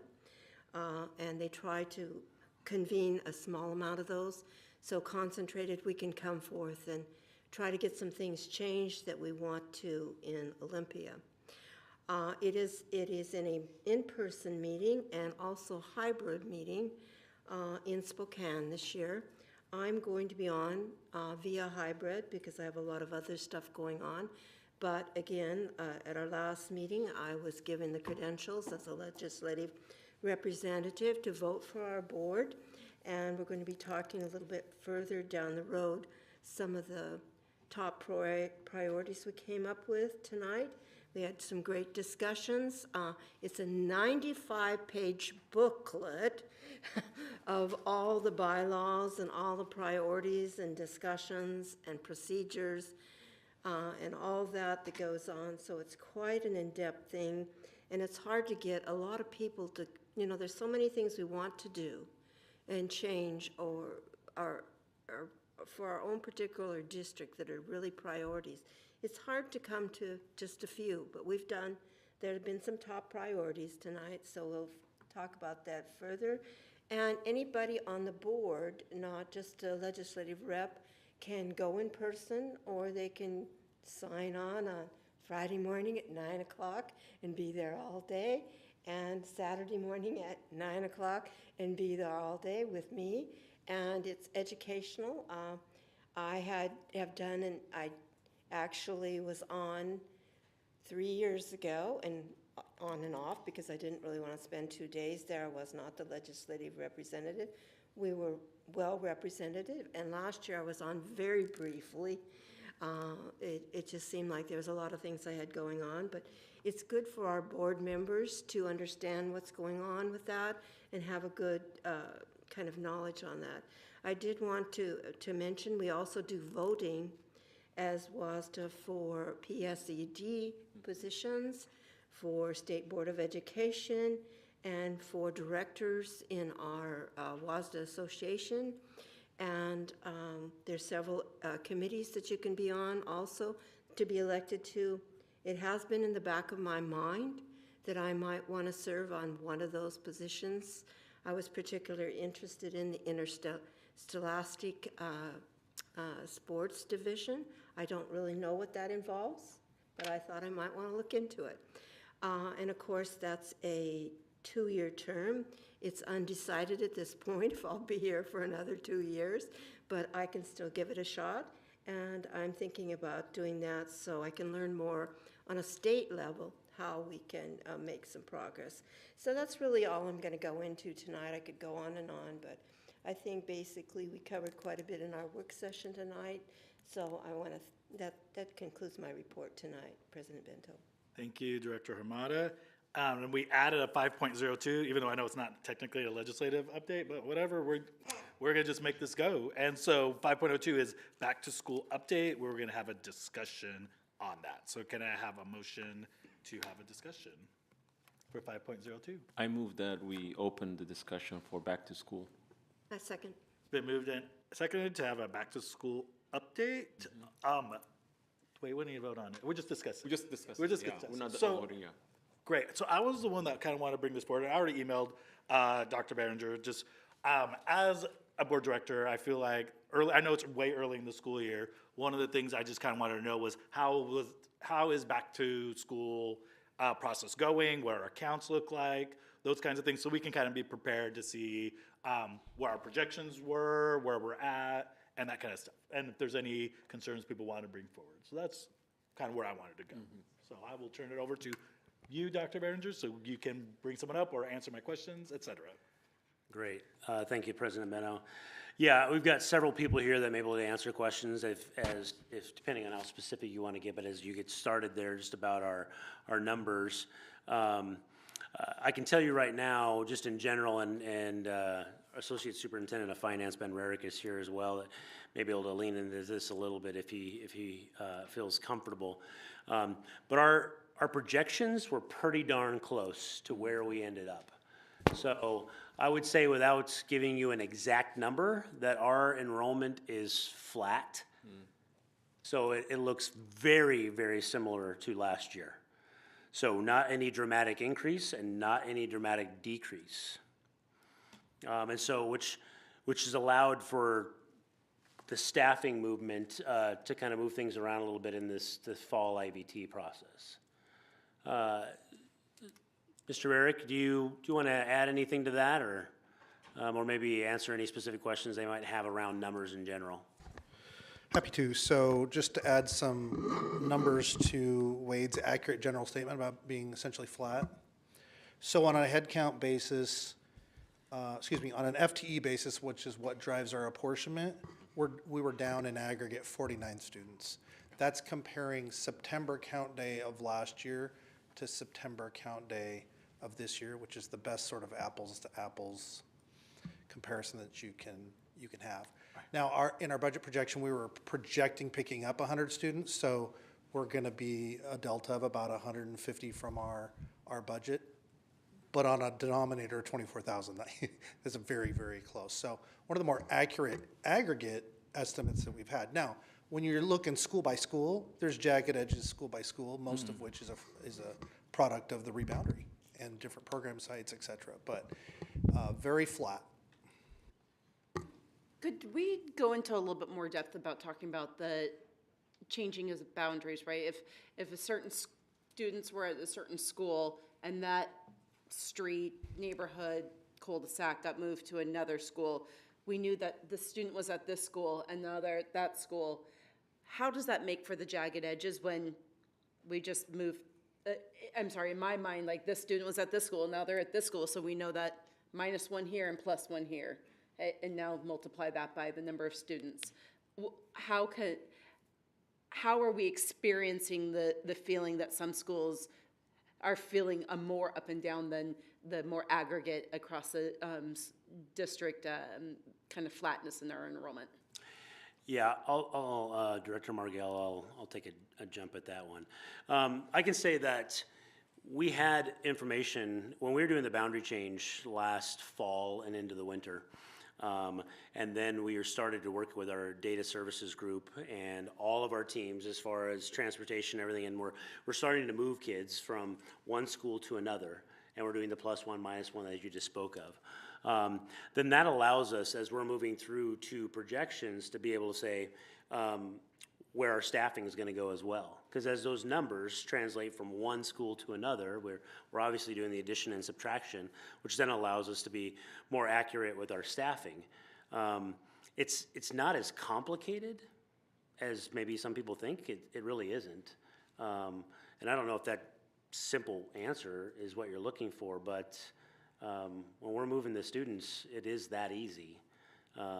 Now, the impact it has on our community, which is why we really put a lot of focus and attention on trying to communicate with our families on an ongoing basis, and that every family that didn't speak English as their first language, that they had personal contact with someone that spoke their language to be able to share that information with them.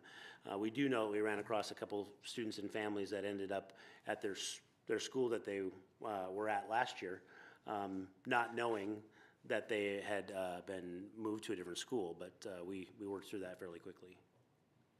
And I'm sorry, I know all of that was relevant and important information. I don't know if I still feel like I got my question answered.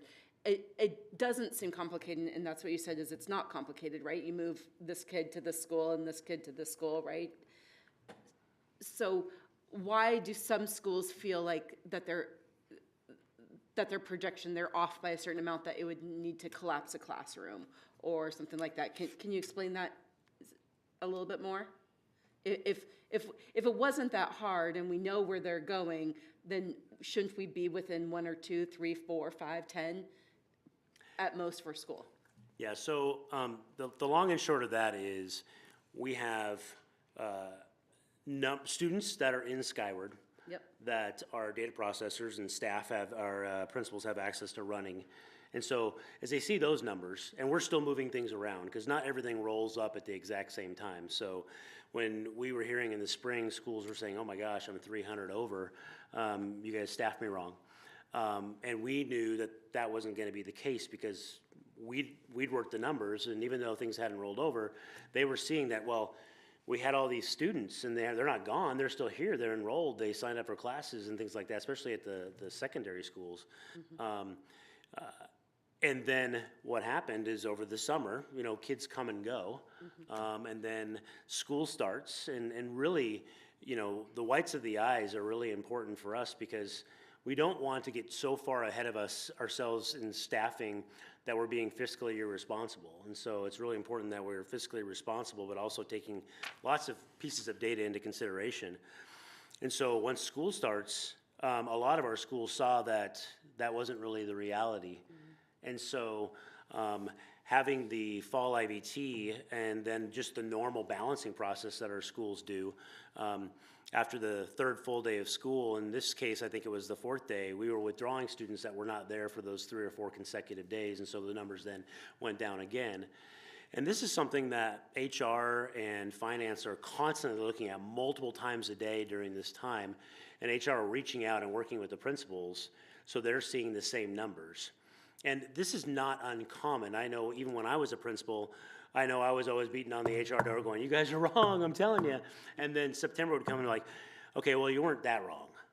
And that's what happens. I wish it was as easy as 1 for 1 and the reports that the schools run were exactly what we knew to be. But not everything happens simultaneously in the data world. And I don't know if there's anybody else out there that wants to add to that piece or not. I think they're looking away. Yeah. Well, I mean, I'll say from what I'm seeing, you know, the big difference, there's essentially 2 differences between this data from prior years and this data from this year. The differences by school and the differences in aggregate don't really seem to me all that different than prior years. What you're seeing differently this year is that in a typical year pre-IVT, when we had a school that was under, we would just, or over, we would add. So you wouldn't necessarily hear about that because the contract essentially put us in a situation where if there were more students in a particular grade, the solution for that was to add staff, okay? So the IVT, this being the first year, fall IVT that we have this, that's the big difference, not the data.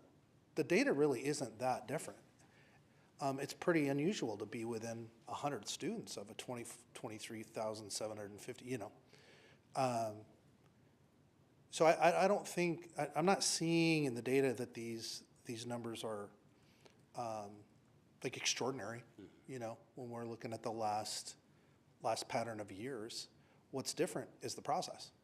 Can you, for viewers who are watching, explain IVT? Because I think a lot of people may not know what that is or understand what that is. And maybe why it's this year is different than other years we're having it. And, you know, I won't put Ben on that spot, but I'll ask her. In general, to whoever can answer the question. Well, I can answer, and I can also call on our Associate Superintendent of Human Resources, Mr. Damon Hunter, to answer that as well. I'd be happy to defer to him. Yeah, absolutely.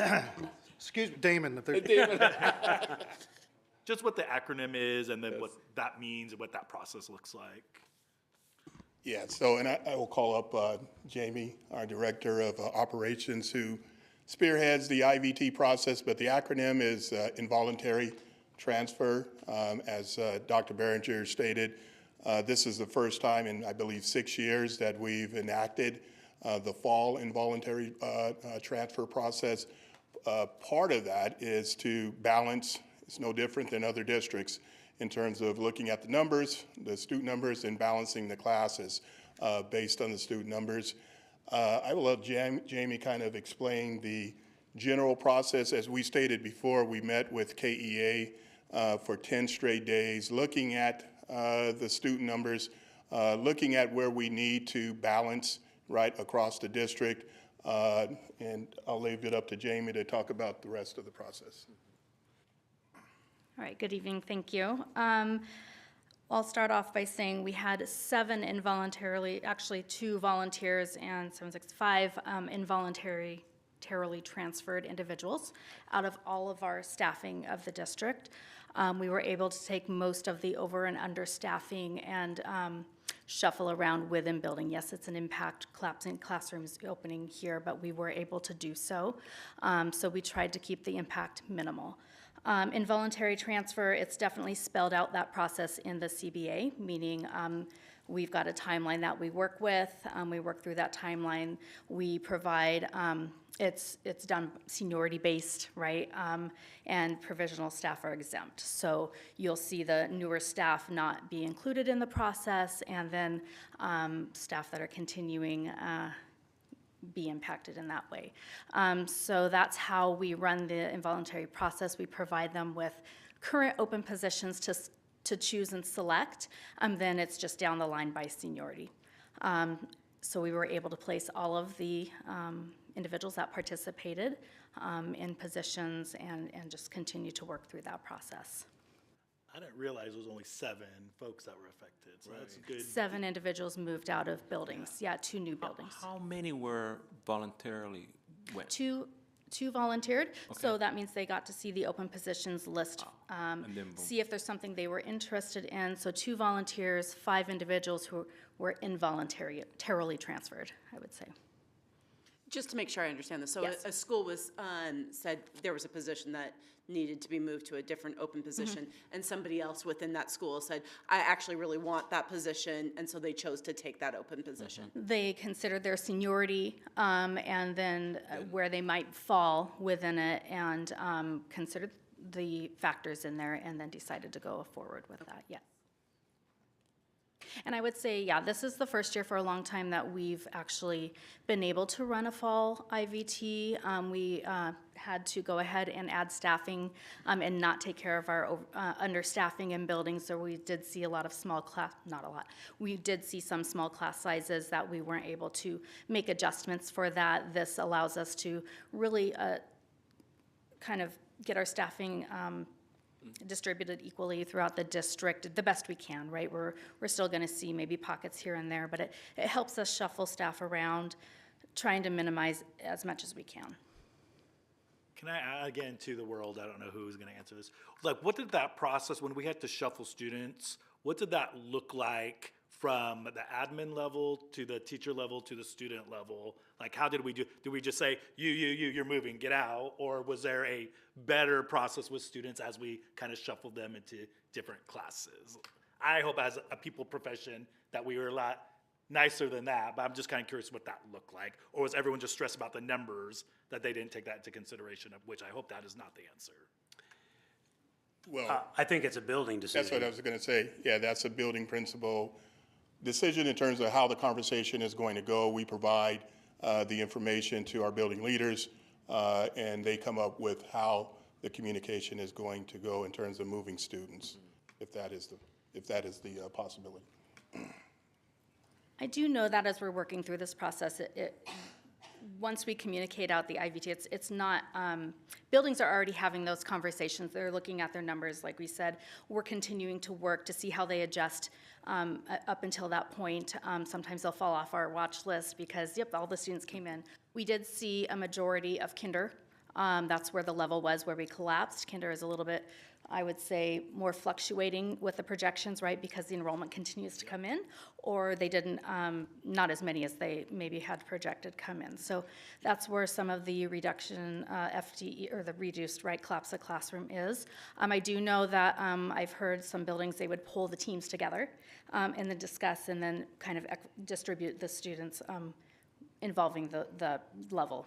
And that makes sense, because that's what I like to hear. But the stuff that we hear is not necessarily that. It's my kid showed up to school and suddenly his schedule was changed and no one told him. And that to me is really crappy. Like, I don't think that's fair or nice and kind to the students. So, and I get high schools, there's a lot going on. There's thousands of kids. But I just feel like we should do a little bit better in supporting our students, and randomly their schedule changed and they didn't know or ask for it. Yeah, we did also provide a toolkit to our administrators in preparation, not knowing how large or small the IVT was going to be this fall, that provided talking points for staff, for parents, and also communications to use to send out. So we had that out there as well. Just on that piece, I think, you know, just in fairness to our building leaders and our staff, I think there's two sides to every story, you know, and I would like to think that our principals, you know, are doing some sort of communication. It's not just a, hey, welcome back to school and now you're going somewhere else. So I think there's probably a lot more to it than that. But again, we like to hear that. So if there's something we can do to lend support to our buildings, so whether it's a process we need to work with them to help create or whatever it is, because we don't want our students to feel like something was done to them without their knowledge whatsoever. And that's why the toolkit was created, so there could be communication. As school started, we gave everything to our principals to communicate it to their families, saying, just so you know, this year, there is a possibility of a fall involuntary transfer process. And that may mean that your teacher that your student has on day 1, 2, 3, 8, 9 may be different on day 10. And so that communication was given out to all of our building leaders to be able to share with families, you know, as it might. Right. You know, right. I mean, President Margell, you looked like you wanted to say something. Nope. Okay, Director Mata. You guys can sit down. I'm not in charge. Well, maybe. No, this is just something, a comment in general that I was going to give in my director's report, but it's pretty pertinent to right here, and I didn't know we were going to add this totally to the agenda tonight, but we all know and can understand why it is important to keep and develop a budget and keep to it. We need to keep our priorities in mind. However, we cannot lose sight of our human part of this organization. We are in a people business, student-child relationship. It is important to set our course and stay to it, but it is also important that if things come up with work, creatively and actively to work with our partners to achieve an interest-based decision that works well for all, with a focus on our kids. Consensus comes from when parties work together for the common goal. That means no one can get everything they want. Each has to be willing to reach out and make it happen, each. I want to express personally this is a good way of good business management, and this is how it works. Each day I believe that students, parents, partners, staff, and administration need to be asking themselves, did we meet that benchmark today? So just a food for thought in general that I wanted to state tonight. Thank you. Thank you. Director Farah? I just wanted to say that, you know, I kind of expected that there's going to be a lot of emotions risen up during this school year, because not only that we've done border changes, but we also have a contractual things that we have to abide by, which is soft cap and hard cap. So, you know, that in itself will cause parents, students, teachers, principals to feel that sense of loss, because we've done a lot this year. We've done border changes. We've done you know, 6th grade move. So it is going to be, and we welcome the parents to bring that to us, because, like Director Hamada said, we're in the people business. We have to hear that. So we appreciate the families that let us know. There's no perfect system to let us know what we could do better. And yeah, I just wanted to bring that up so that we know what we're facing this year. Oh, yeah, go ahead, yeah. President Beno, I just wanted to let everybody know on the board, you may not know this, or you may have seen it in a weekly board update, but next week we have a work session. That work session is about HR updates. And so we can get into more conversation around this and kind of dig into some things a little bit more to help you understand not only this process a little bit more, but also maybe some additional HR processes we continue to work through the year when we talk about goal number 4 around hiring and retaining high-quality staff. And then the following week on the 27th, we have a work session to go over boundary updates, the impact it has as we started this school year in the first 4 weeks, 6th grade moving to middle school, and what that's looked like in the first 4 weeks of school, as well as just the opening of the new middle school and how things are working out at Canyon Ridge for our kids and staff. So we'll have that update from multiple teams on the 27th. So those are back-to-back weeks of some work sessions that you guys will be able to kind of dig into some of the stuff we just talked about tonight. Sounds like our 2 meetings a month. I know. So that I just want to make sure that we have enough time for us to ask questions, because a lot of times when we get work sessions, we don't have enough time to ask questions. So I just want to make sure that whatever presentations we're getting, it's minimal so we can ask the questions. It'll be more of an interactive work session, so a lot more leaning into being able to ask questions and engage in dialogue versus tons of PowerPoint slides. Thank you.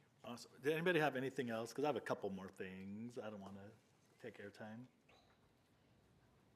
I guess one of my questions had to do with open positions, cert, admin, and classified. I was just kind of curious about because we got a document, but it ended like September 1st. So I don't see anything after September 1st. So is there numbers for that? I don't, Damon, do you have? I believe I do.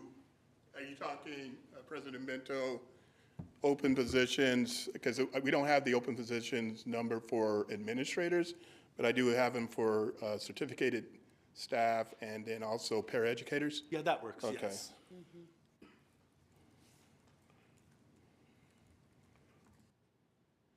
So right now for the paraeducators open positions, we have a total of 105.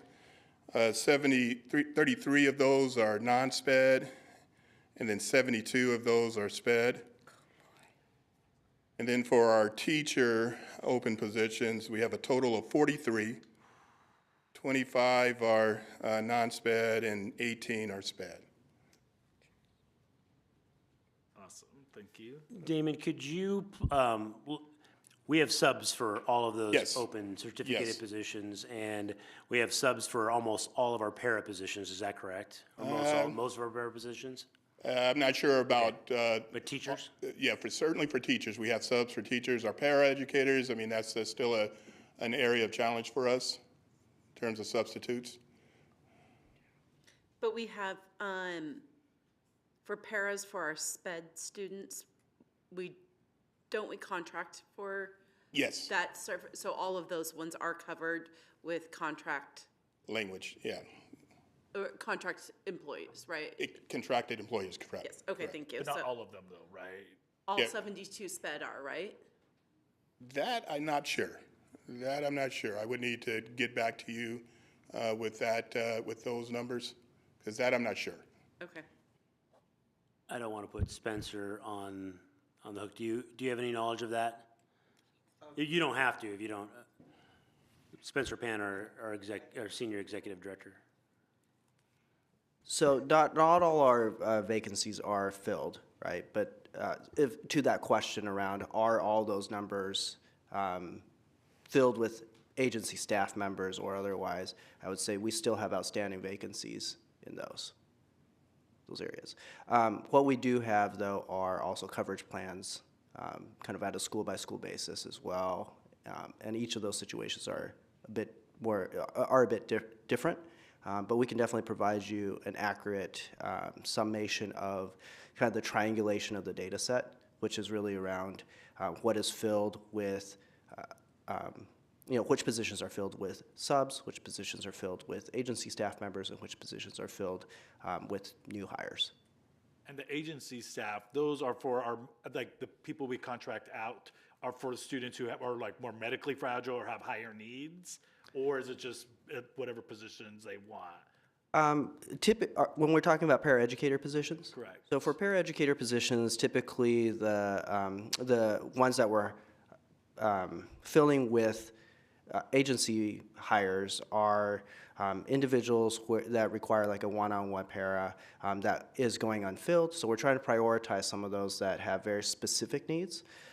Or in building-based scenarios where there are a larger contingent proportionally of unfilled para positions, right? So we want to make sure that we have a prioritization in that sequence as well.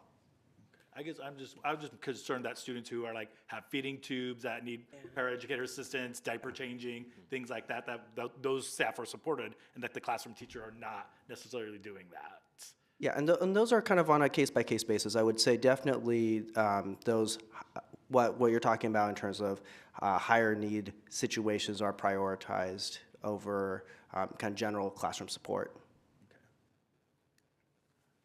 Can you elaborate on, or do you know where those vacancies are mostly needed?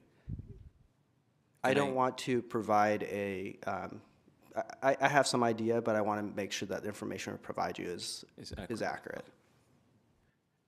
I guess this might be a question for Damon, or maybe for someone, I don't know. So for the positions where the contract says if there's not a paraeducator, that the classroom teacher gets more of a stipend or pay, I guess my question is, what does that cost to us if we don't have those positions filled, those paraeducator positions filled? Or do we not know that? We can certainly provide that information. I don't know it off the top of my head. I figured you wouldn't because I didn't tell you ahead of time. Yeah, but we will definitely provide that information in terms of what it costs. Okay. Yeah. Cool. Okay. And just to confirm for that one, and I think I brought this question up before, is if a paraeducator is covering multiple classroom teachers with support and they are gone, are all the affected teachers compensated for not having that para support? So I could address that one. Right now, in the way that it is being, that is being applied, no, because it is being covered by at the case manager, within the case manager construct. So that is definitely something we'll take another look at and provide additional information, but I had looked specifically into that particular question, so. We can discuss further, thank you. Yeah, that is, I had asked, like, how is it being done? And right now, I can say that it is by a specific job code to the specific case manager, rather than for all different impacted teachers throughout the day. Are these numbers that you gave us, and it may be unfair to ask this tonight, but I'd like that down the road, the comparison to where we ended up last year, are they similar? Have to go back and check. Yeah. We can get that information, that data. We don't have it tonight, but we Okay, can get that. I appreciate that. if you Yeah. could. Yeah. We can do that. You're in charge.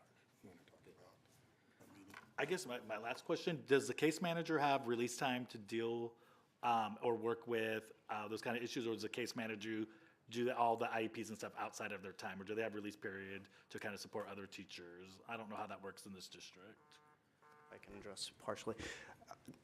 They have the same kind of contractual obligations and opportunities as any other teacher. In addition to that, they do, much of that work does come outside of that time, right? Through the IEP stipend or through additional duties that come with being case management. Okay. Other questions? I think that's it for 5.02. We definitely asked a lot of questions, so hopefully. It's all right, well, ready for the work session next week? The work session is Yes, I am excited about this. We're looking forward This is too. awesome. Okay, so next we have our consent agenda. I don't want to make a unilateral decision, but I'm going to ask my colleagues, We have a comment for 6.16, but since this is a consent agenda, normally we pull items to discuss or we just vote on the whole thing. Right. And so I guess I just kind of want to see what my colleagues think. Do we want to read this comment, or do we want to just read it if Why don't someone you- pulls the item? If you want to read it, why don't you pull the item? Okay. Somebody has to pull the item. I mean, ultimately, General process says if you have a public comment for any item on the consent calendar, you can simply read it without going directly to that, because the purpose would be to influence the vote, and if you read it before the vote, then you've heard it.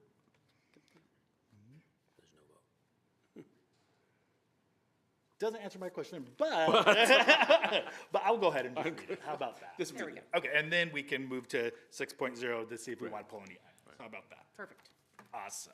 Okay, so this is from Joe Riley. It's for agenda item 6.16, resolution 1654, support for levy propositions. Good evening, board members. As you know, the board has approved resolutions to put 2 levies on the ballot in November. Tonight, you'll be approving a resolution stating your support of these levies. I don't expect any board members to vote against this resolution. However, I find it critically hypocritical to show your support for these levies given the messaging campaign and actions or lack thereof being taken by the board and district in the light of the failed 2023 bond. On June 28th, the district... I'm sorry, Mr. Chairman? Yes, what, the I'm voice? sorry, for the record, Paul Vogel, I'm sorry.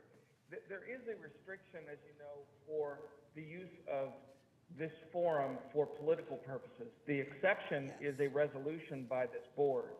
I'm not sure what the statement means, but I just caution the board chair that reading a political statement opposing a levy would be tolerating something that is against that statute. So I just put that out there. Okay. He's on the non-committee too. I think that's a response right there. So if our legal counsel feels, I will just not read this then. That's it. Okay.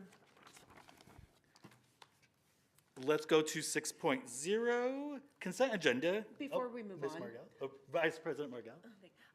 Will all of the board directors be getting a copy of that notice, so all of it, because technically the comments are for the board. For the board. And so just, I want to make sure that all board members will be getting a copy of this for us to be able to read. Yes, you will. Thank you. I just wanted to make sure that was noted. Other comments, questions before we move on? Great, thank you.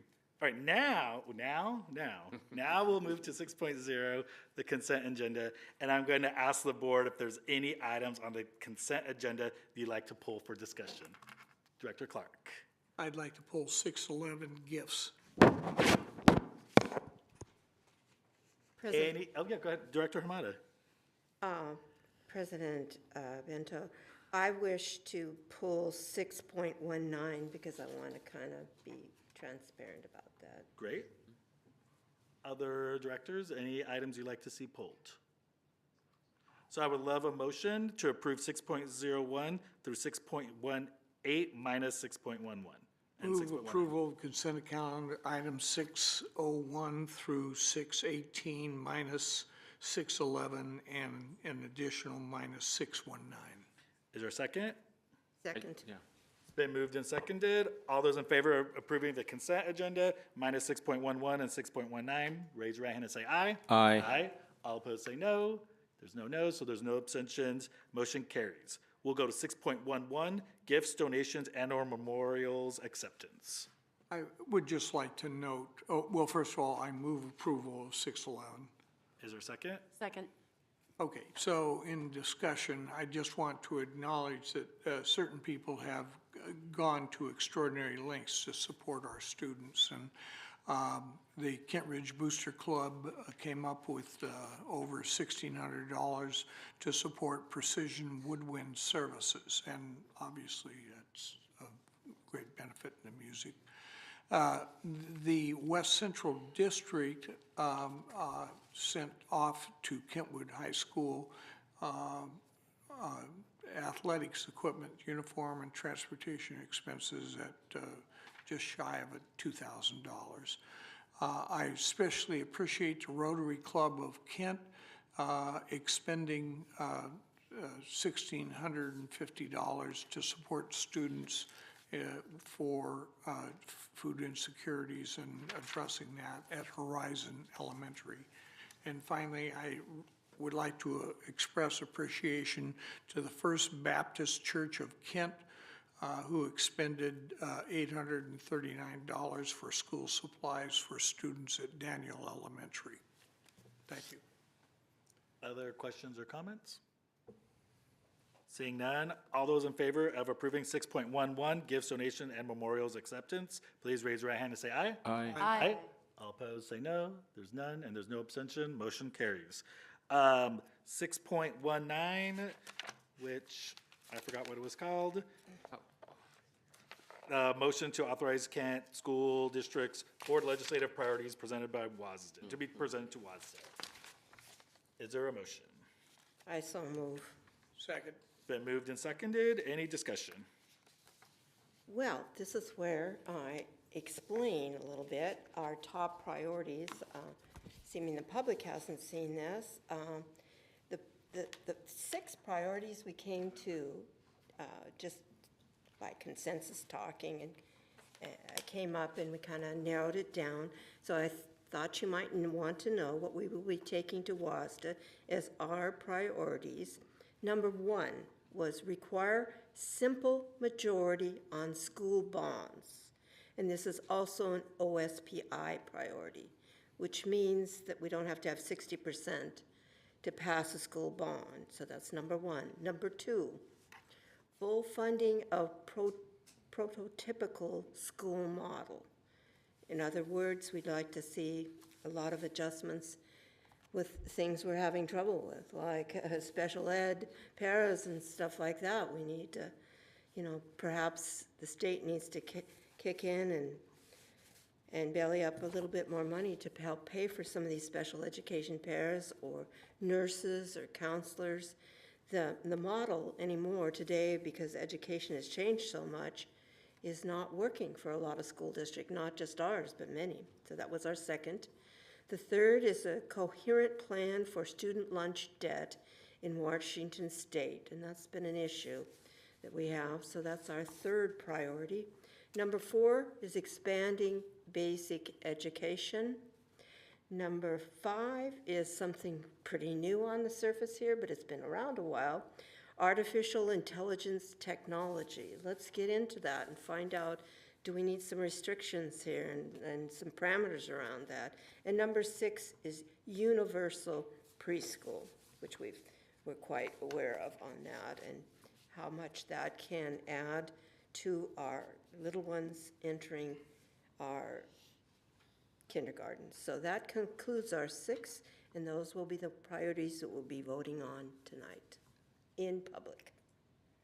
Any comments or questions about 6.19? Seeing none, let's go ahead and take a vote. All those in favor of 6.19, motion to authorize Kent School Board's legislative priorities to be presented to WASDA, please raise your right hand and say aye. Aye. Aye. All opposed say no. There's none, and there's no abstentions. Great. Let's move on to, where are we? 8. No, 7. There's informational. There's a finance report. 7.01. Anybody have? I know it's informational, but was there any specific questions that we want to ask Mr. Rarick about any of that? Okay, and then 7.02, non-substantive procedure revisions. We talked about that at our last meeting, which takes us to 8.0, final communication from the audience. Anything in the magic blue box? There is none. And that goes then to our board reports. And then I'm going to start with Director Farah. Yes. Thank you, President Beno. I just want to say that it was the highlight of the week to participate in that ribbon cutting of Canyon Ridge. It was really amazing to see how that school came together and has become now a school that we can actually say we're proud of. I mean, I was really amazed. The furniture is what really kind of stood out to me, and the way it was so ergonomic. And now we can be proud of seeing our 6th, 7th, and 8th graders, and also figuring out that, you know, the kids now can be in that school and feel that sense of ownership. So that was the thing that stood out to me. Also, I want to mention that I participated in the Kent Educators of Color event, that ice cream event, which was really nice to come see them and kind of ask them how they are and what can we do to make sure that we support them. It was really nice and getting to know them. And some of them I've seen them before, but I've met few of them that I have not. I just want to also talk about the emails that we get. Some of the people that think we are ignoring to respond, it's not that we're ignoring to respond. As a board, we have to speak with one word because we're not individuals.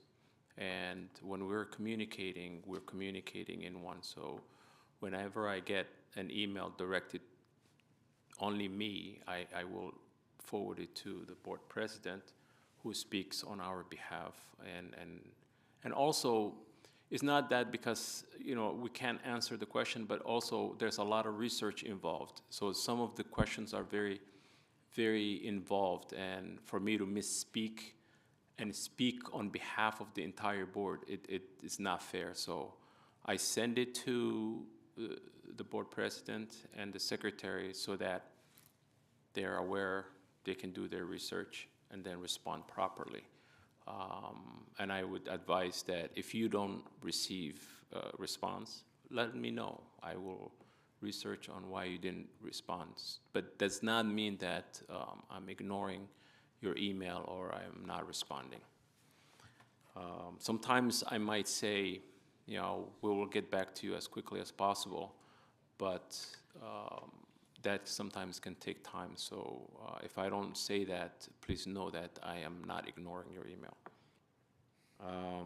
I also want to make sure that we thank the custodian and the maintenance team that came to us tonight for their recognition. My neighbor of more than 20 years is a custodian, and she has been a custodian for Kent School District more than I've been her neighbor. So that speaks volume, because people nowadays don't stay jobs that long. They don't stay. And that tells you what kind of place that Kent School District is to have people who stay over 30 years, 20 some odd years. We've heard it tonight. That tells you that how much we take care of the staff and how much we appreciate them. So I just want to make sure that I extend my thanks or gratitude to those who take care of our kids, because as Director Hamada said, it takes every single person in that building to educate our children. That's why they're called educator, not just a teacher.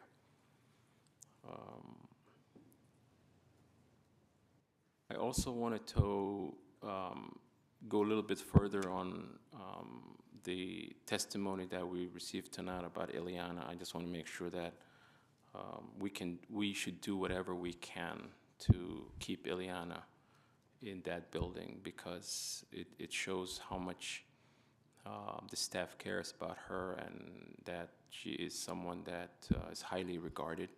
And I just want to make sure that we can do. I know I understand sometimes the situation doesn't permit, but in the lens of equity and someone who is bilingual, and we know that school is mostly Spanish-speaking students. If we can keep that person, I really appreciate it. I will close by what I always say, and thank the staff at KSD. I'm never gonna not mention that.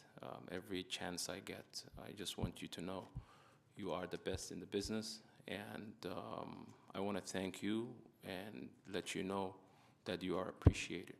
Thank you. That concludes my report. Thank you, Director Farah. Director Clark. I also, of course, like all of us, attended the opening of Canyon Ridge.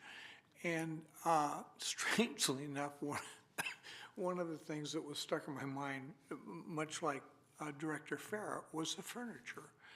And I'll put that in the context of being a former classroom teacher, with the introduction with various digital tools that are now in operation and kids having laptops, to see an arrangement where you can take an entire classroom and in moments transform it into small group discussions where the kids are interactive, where in fact they can separate out major concepts and break them down and examine them, and through the interaction actually personalize the education experience, is just a delight to perceive. And I hate to say it, but when you look at the failure of the capital bond, and now us coming back and asking, of course, for support for the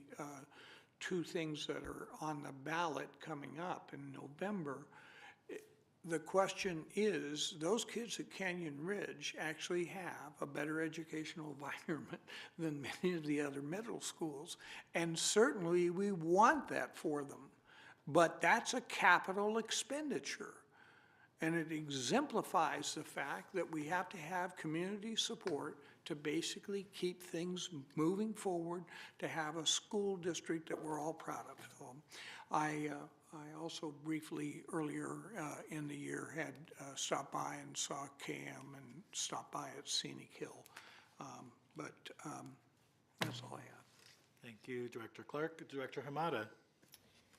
Well, again, on August 23rd, when school opened, I started my day out at Kent Meridian High School because I wanted to see how the freshman orientation took place at 7:30.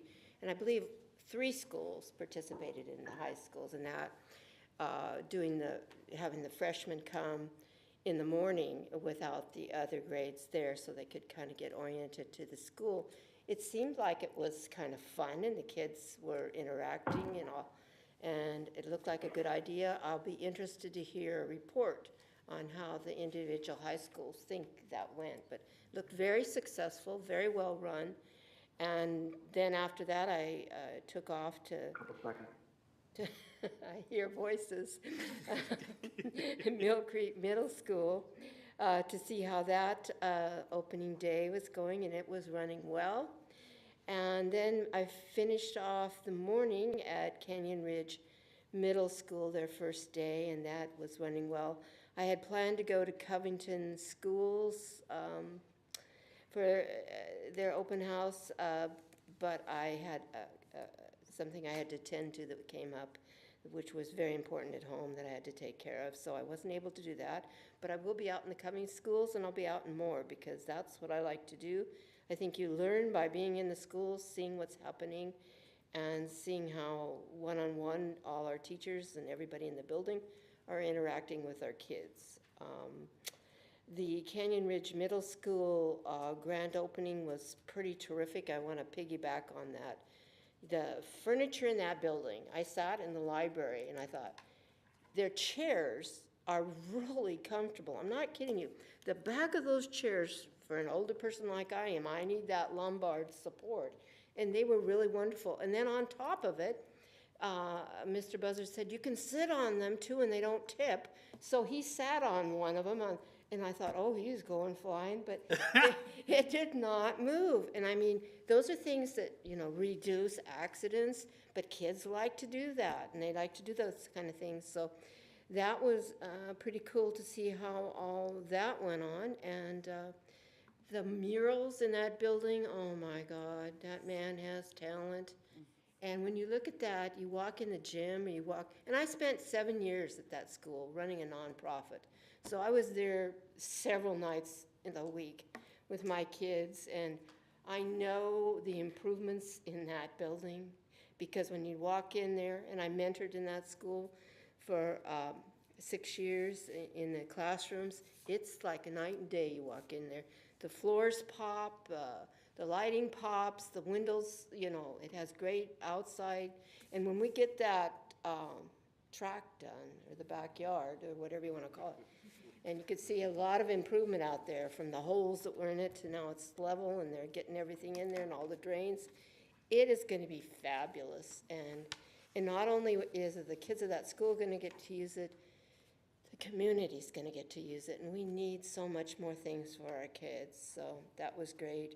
On the 26th of August, I was invited to the Theater Battery presentation of Deep Purple Wiggle. And they have this small theater at Kent Station, and it was free. And it is an intimate seating right next to the activity on the stage. So it's a smaller viewing area, but it's run, and what's particularly important, it's run by our KM students. That was a former student, a director there. And then he brings in some of the talent from Kent Meridian and sometimes from Kent Ridge to work there. So it was interesting to see how we've taken our students, and apparently I spoke to him. He's worked all over the world and had some pretty impressive things that he's done. But he came back to Kent because he wants to give to Kent, wants to give the Kent Theater. So, and it is, some of their plays are pretty for a mature audience. I'm going to put a disclaimer on there that. But if you're interested in that, look in and try to support that theater, because those are our local kids trying to learn about drama and staging and all that. On the 30th of August, I traveled to Tumwater, to the L&I building, and attended a tribal training, which in 2024, if you're not aware, board directors are all going to have to be certified in that, so I did it a little earlier. And I had a trip up the other way north to an event, so I learned about this and thought I could jet down there and take care of that. And it was from 9 to 3, and I will get my certificate that I have done that. It was very educational. They talked about all the benefits from tribes that come into this district for our American Indian students that the federal government supplies, with some reports on how we can partner with them and how they can partner with us to do a lot of things. They had a statement there that true consensus is built through talking, listening, and considering different ideas until a new understanding takes place and the decision makers come to one mind about what to do. That's from Norma General, and she's the elder of the Wolf clan of the, forgive me if I'm not pronouncing this right, Cayunga Nation. And so that was the thing that they developed a plan for. I have all the slides of that came to me from that meeting, and after this meeting, I'll send them to the entire board if you're interested. There's quite a bit of stuff in there and quite a bit of material. And on August 7th, I was at a legislative rep meeting on a legal presentation with attorney Tom Erhern, who was the lead attorney in the McCleary issue that got the McCleary through. Talked about that, and he had some thoughts on interesting approaches to the deficit, to our school needs and funding, and taking some of the school districts together to go maybe after the last ruling that we got on the Wakayakum issue. And I just want to talk to you in general in closing. It is extremely important to manage our tax dollars in a very responsible way. An unbelievable amount of our spending in this district every day for our salaries alone, no other expenditures, utilities, water supplies, etc. It comes to close to $1 million a day we spend on salary alone. One could look at a rainy day fund and think it looks quite large, but with an output for salaries of that alone, one can understand how fast we can go through that money if we get in a bind and have to go to our reserves.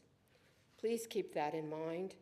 You could compare that to your family budget, where if all possible, financial planners are suggesting you have at least 6 months in savings if someone loses their job or you have a family emergency.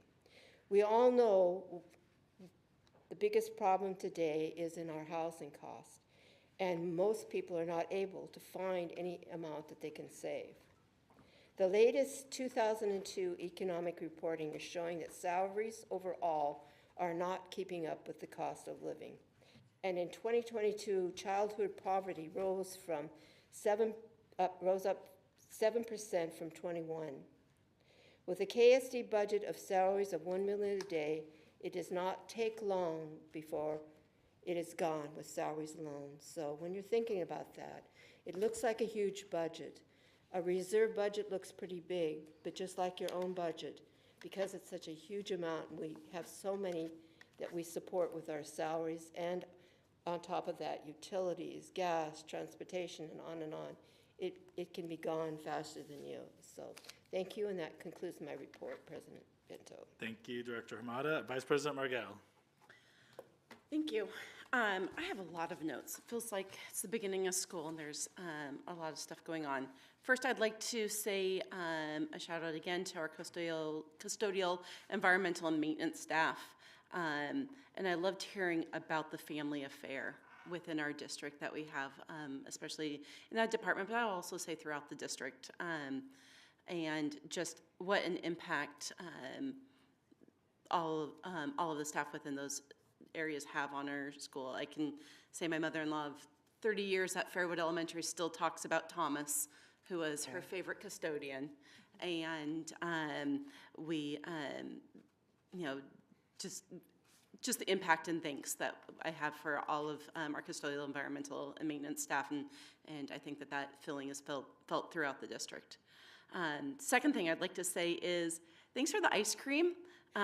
You had me at ice cream.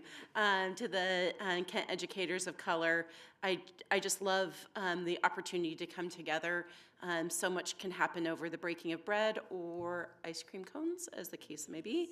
And chocolate is my fave. So thank you, and it was just a great opportunity to be able to participate in that.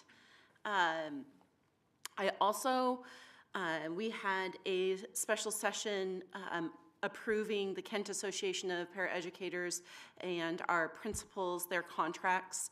I just wanted to, again, say how excited I am to have those approved, and the high level of approval that it was from both of those bargaining units. So important to how our schools run every day, and I'm so excited to be able to have a contract that is agreed upon so readily by those two groups of people. Yes, and I guess, again, big thank you to both. I would also, starting of school, I got kiddos in the district, and it has been a busy starting of school. Have a brand new middle schooler and a sophomore in high school, and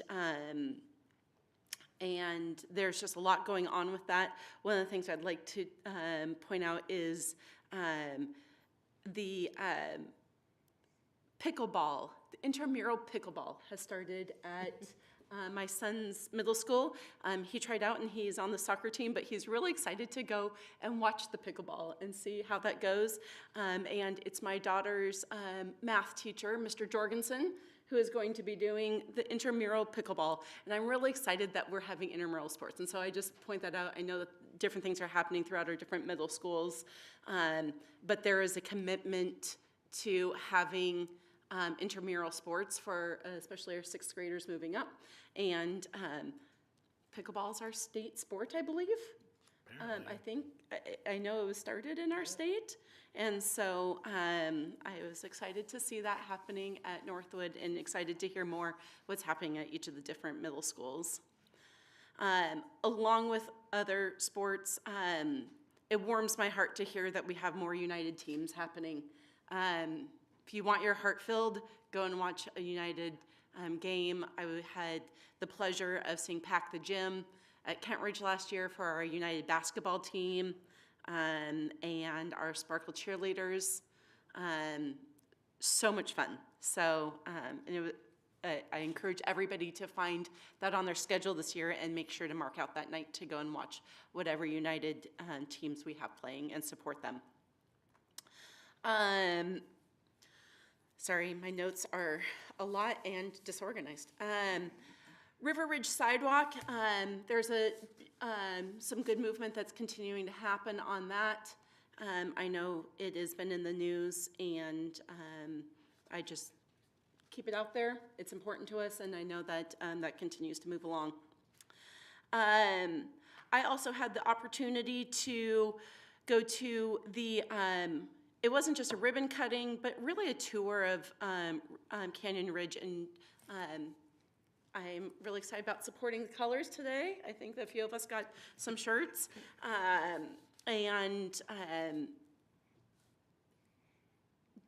So much had to happen. You can't just change boundaries or move up 6th grade. Like, all of it had to happen because there had to be enough space at each school for each of the kids. And so it was a lot. I know that, and that's why I go back to the starting of school. It feels like a lot, but we did it. Tomorrow will come. It is a good day. And I guess I will say this. People talk about toxic positivity. There's also toxic negativity. And I am so proud to be part of KSD. I went to school here. My mother-in-law taught here. My husband went to school here. My kids go to school here. I chose to live in here because I want my kids to be able to have the experience of going through this Kent School District. And so, yes, please bring up things that aren't perfect. Come to us and talk about the solutions that you have, because I'm looking for what you're for, not what you're against. And I can tell you I am 100% for KSD. And at 8:30 at night, when I'm missing my kid's open house, and I'm sending my husband, and this kid's being picked up by this person, and all of those crazy things, I do that because I love this district. I love our kids. I love the people who also, and I see the smiles in the audience from other people who are like, I'm 100% in too. And so, yep, it's not perfect, neither am I. And neither is anybody else in this room, or on the phone, or on your keyboard right now. And you know what, though? We come every single day to make it that much better. And I'm so glad I get to be able to do that with everybody here in this room, and all of our teachers and all of our administration at all of our different sites and schools. So thank you very much. And I'm going to end my report on being KSD proud. Thank you, Vice President Margell. Apparently I have to pause my comment because our legal counsel, Paul Borkvogel, needs to update us on something. Thank you, Your Honor. For the record, Paul Brockwell, General Counsel for the Kent School District, appearing remotely. One of the hazards of appearing remotely is I'm working on a phone by necessity. I reviewed the statute. There was, the first part of it is fairly strict. It does not allow anybody to use the area facilities for political purposes in support of a levy, but there's an exception. That is the resolution in support, often known as the endorsement resolution. But there's a condition to the exception, which is allowing those that oppose it. And I scrolled down and reviewed it after my objection earlier on. Terribly sorry for the inconvenience. But, Mr. President, if you are willing to read that, that's appropriate under the circumstances.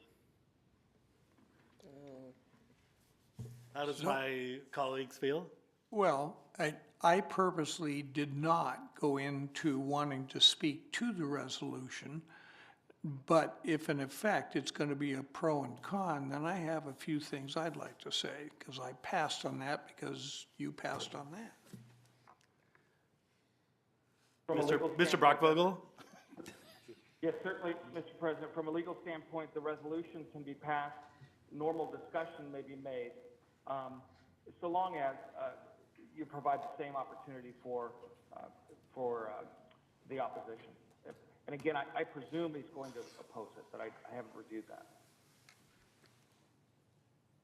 So, using parliamentary procedure, we could do a couple things. We can just move forward, or if someone wants to reconsider, move to reconsider 6.16, so we could have a discussion and read a comment from the public, we can do that as well.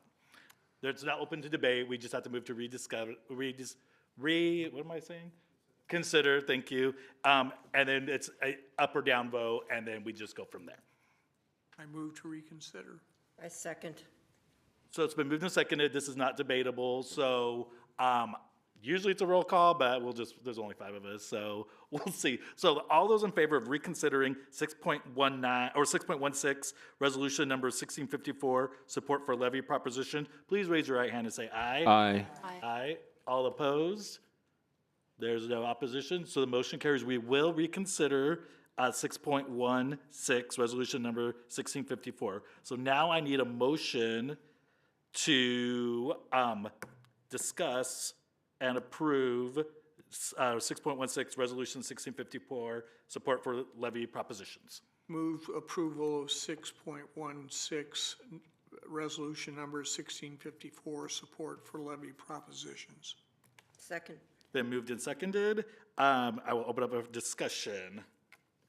Oh, wait, I need to read a comment first. Read the comment. And then we could have discussion. Yeah, we want to hear. We want to hear the comment. Yes, thank you. That's the whole point. And thank you, Mr. Brockvogel, for bringing that forward. And we always want to make sure that public is heard and that good thing I know parliamentary procedure. Thank you, CTE clubs, from when I was in high school. All right, let's do this. All right, this is from Joe Riley for agenda item 6.16, resolution 1654, support for levy propositions. Okay, good evening, board members. As you know, the board has approved resolutions to put 2 levies on the ballot in November. Tonight, you'll be approving a resolution stating your support for these levies. I do not expect any board members to vote against this resolution. However, I find it incredibly hypocritical to show your support for these levies, given the messaging campaign and actions or lack thereof being taken by the board and the district in light of the failed 2023 bond. On June 28th, the district presented to the board information from the bond feedback survey.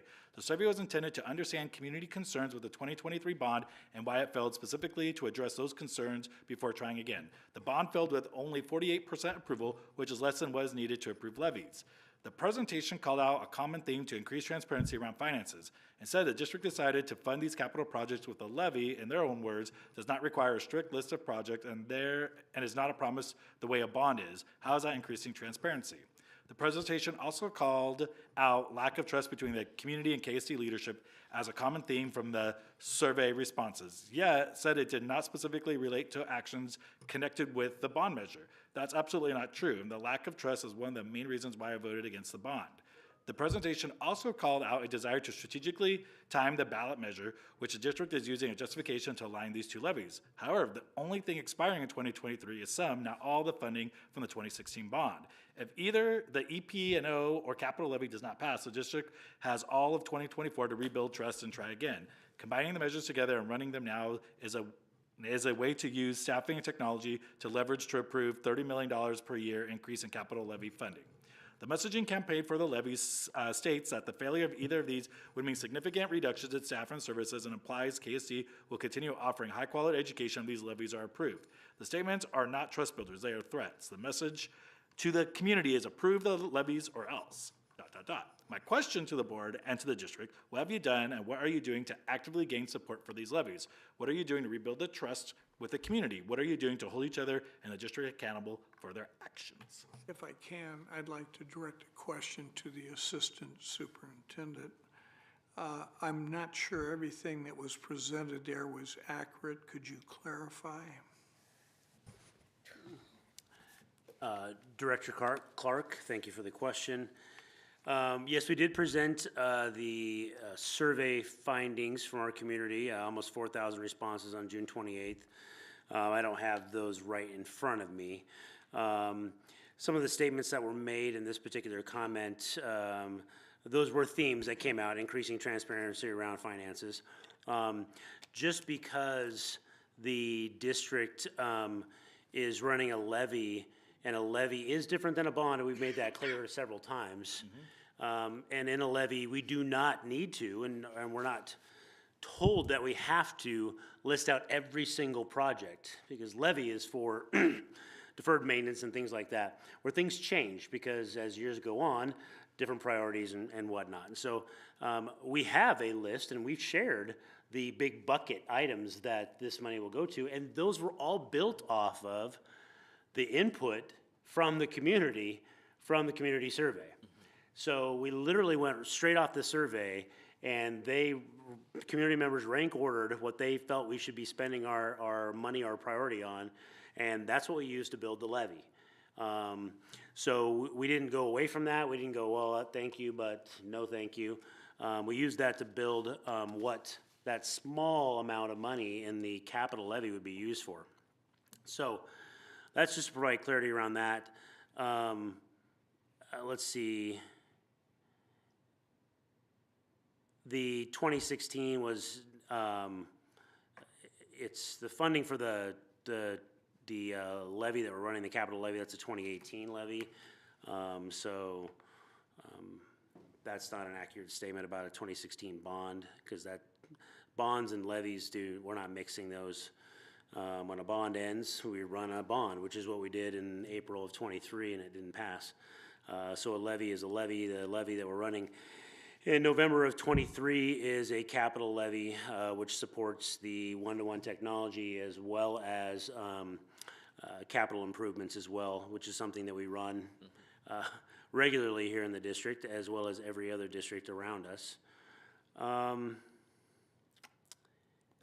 ahead and jump in if you. Nope, oh, I'm you're good. Okay. The other pieces on here about messaging, part of our messaging is factual. If the levies don't pass, there's an impact to the system. And so we were very clear about that.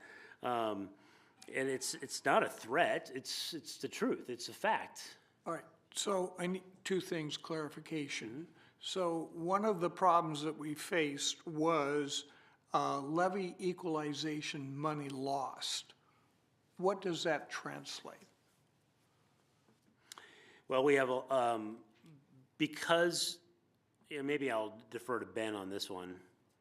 Can you ask that a question again? I'll ask Associate Superintendent Ben Rarick to come up and answer that question. So we were informed that one of the reasons we had to go forward in terms of dealing with capitalization money was a lack of levy equalization money that the state took away. Is that accurate? And what does that mean? Okay, that could mean a couple different things depending on the specific context of. So levy equalization is a funding source that Kent School District used to receive, and now it does not. The reason for that is two factors. One is the evolving standard of how the state allocates levy equalization. The second is that appreciation of property in Kent has risen, which has repositioned Kent relative to other districts in the region that would be considered a lower socioeconomic status and therefore qualify for levy equalization. So that part's a true statement. The part that has me a little vexed is it doesn't have anything to do with the capital fund. That's an EP&O levy. All right. Yeah. But how much money was that's now no longer with us? Well, I mean, I don't have my stuff with me, but I could say, like, back in the day, I think we received anywhere from $5 to $10 million of levy I heard equalization. 7 million is what I Yeah, last there you heard, go. so That's probably a good number. That's probably right. Okay, thank you. And then, if I can, the McCleary decision said basically that we were going to, through a lawsuit, we could finally do away with not getting full funding for our schools.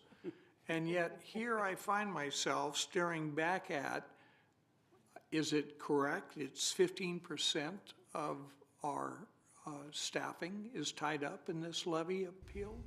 15% of our general budget, total general budget, is in the EP&O levy. Yeah, and if I may add to that, at a minimum, so as our federal money goes away, that percentage will go up and up and up. So 15% is, we were using that term, or using that figure very conservatively. Year 2, year 3, it could be upwards of 20%. So, in having to go back in history, if I'm not mistaken, in the old days, the McCleary decision, when we were forced to basically go out and ask for that money, we specifically were talking about such things as the fine arts and extracurricular activities and music programs and so forth. Has that changed? No, it has not, which is why that's a big part of our EP&O levy when we go out to ask our voters to help support those items that are not fully funded by the state. Those are a big part of the programs that are not funded by the state. So realistically, what we're asking is simply to run the program we're currently running, and if we don't get this money, we can't do it. Districts put in a position to have to make unfortunate decisions and prioritize what gets run and what doesn't get run when you don't have the funding to be able to support staff and programs. So, like all other districts in the state of Washington, because education is not fully funded by the state, we're all in the positions to have to run various types of campaigns like this throughout the years to be able to fund the programs or sustain programs and staffing to maintain quality education for our kids. So what it comes down to is we're talking about quality education for the students in this community. That's correct.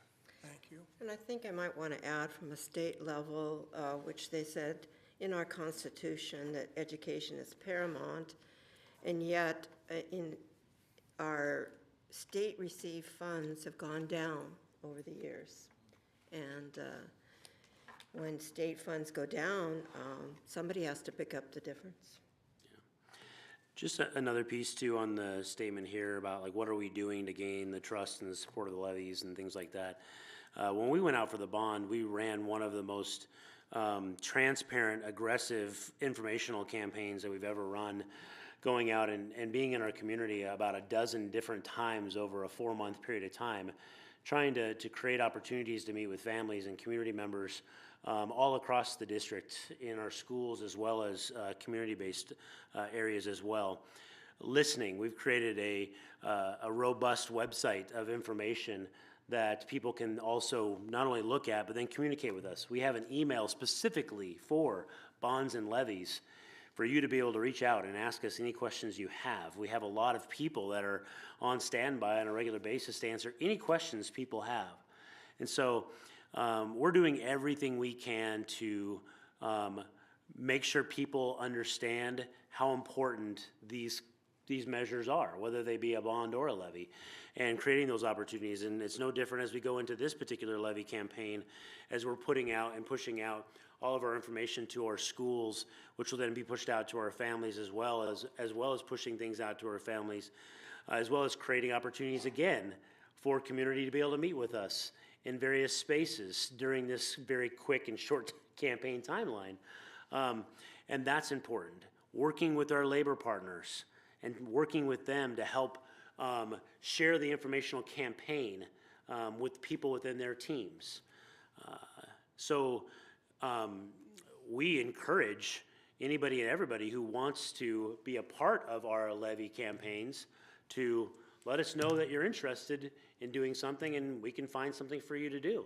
And if you have questions, please reach out to us. We'd love nothing more than to answer your questions and make sure you have all the information you need to make an informed decision. Is there a citizens committee working to basically get that message out? Yeah, there is. What's the name of that group? Citizens for Kent Schools. Okay, thank you. No, and I just want to add, Dr. Behringer, a lot of our staff, and I went to as many boundary and bond gatherings that we had at different schools at different times. It was totally different, and I've been in this school a long time, long before as a board director. I'd go to all these sessions and you'd come in and they'd lecture you for about, what I call a lecture for about 15 minutes, and maybe you got 5 minutes, you got questions, and they were out the door.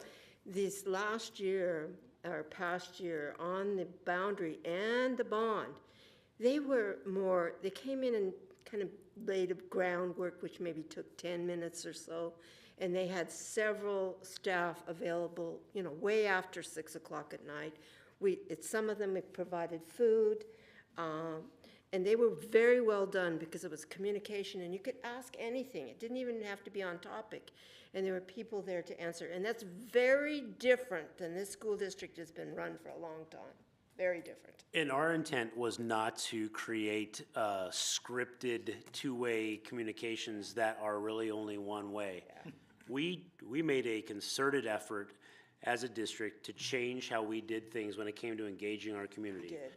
So we would be open. Ask any question you want. If we don't have the answer, we'll get it for you. If we do have the answer, we're going to tell you what it is. And we're just going to be straightforward because in the end, we're going to tell you the truth. We have nothing to hide.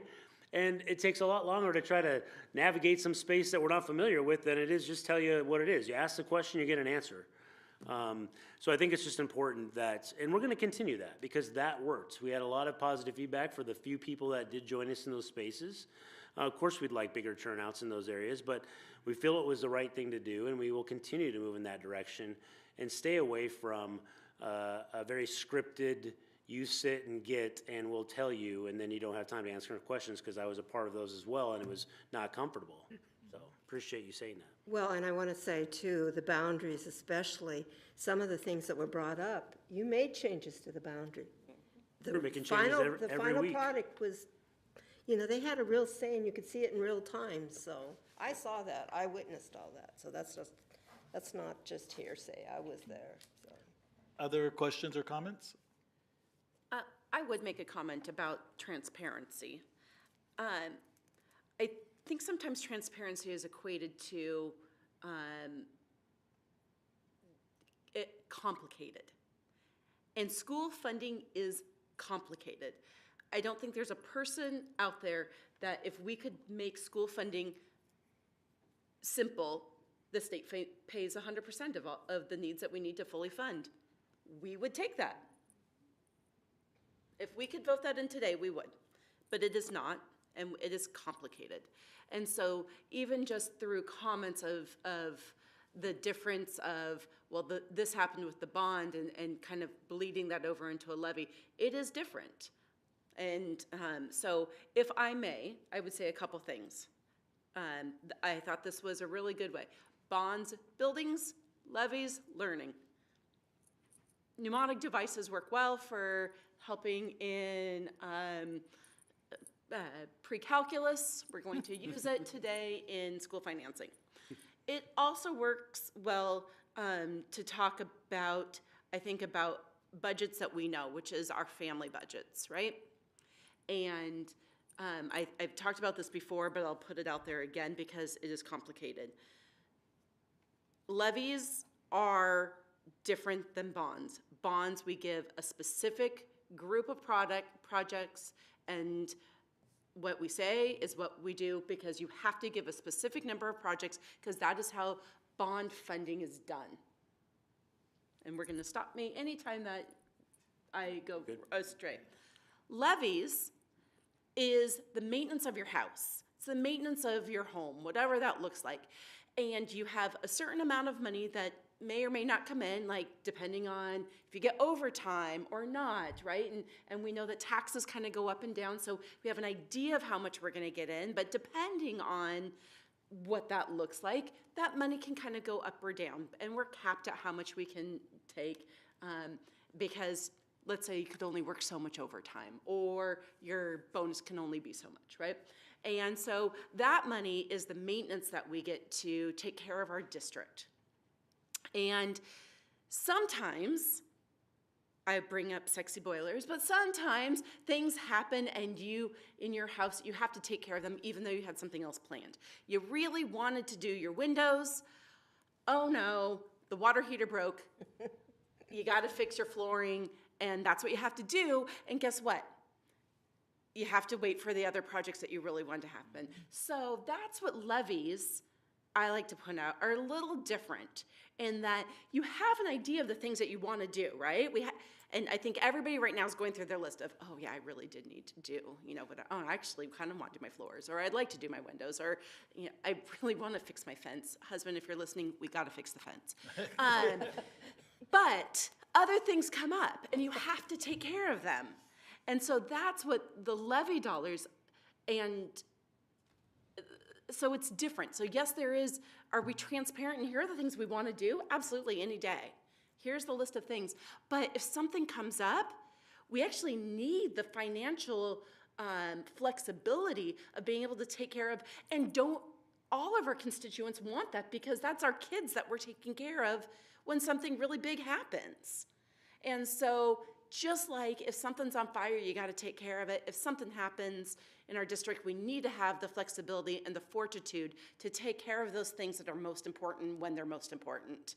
So it is a little different than the bond in that way. So I hear it that the transparency keeps on getting brought up. I would say that, again, it's complicated. The transparency is there. I won't deny that it's complicated, but if people want to know, I tell you, Mr. Eric spent an hour with me. There's not, with all of the questions, I'm like, okay, let me talk to the nitty gritty about this. What does this look like? And then he did it again. And I think that we have our email box, and we have our community meetings, and we have the information out there. If the information is wanted and people want to know the details of it, it is there to be had. It is complicated. I won't deny that. That's my comment. Okay. Okay. Anybody else? I just want to leave it at, before we vote, because we have to vote, and then I have my comments, and then we can leave, so I'll make it very quick. I just think we have to leave politics out and remember students. And, as someone that works directly with students on a regular basis, even not in this district, I think sometimes when we're removed from the classroom, we forget what students actually need. And I talk to my family who don't have kids in schools or whatever, and they feel like they know everything about schools because they went to school in 1995. And older sister, I love you, but you don't know what schools are like right now. Students are different, classrooms are different, teaching's different, education, politics are very heavily involved. There's a lot of stuff. And I think we just ultimately have to remember what the students want and need. And as someone that gets to work with students and connect with students on a regular basis in my new role, the students want to be heard, and they just want to feel like people care about them. And it's just really satisfying to me to be able to sit down with the student and say, hey, tell me about what your needs are for after high school. How can we make this IB program work for you? And talk about what they want. And you know what, for a lot of them, the first time they're like, wow, I'm glad we have a program like this, and that you're actually listening to what I want and what I need.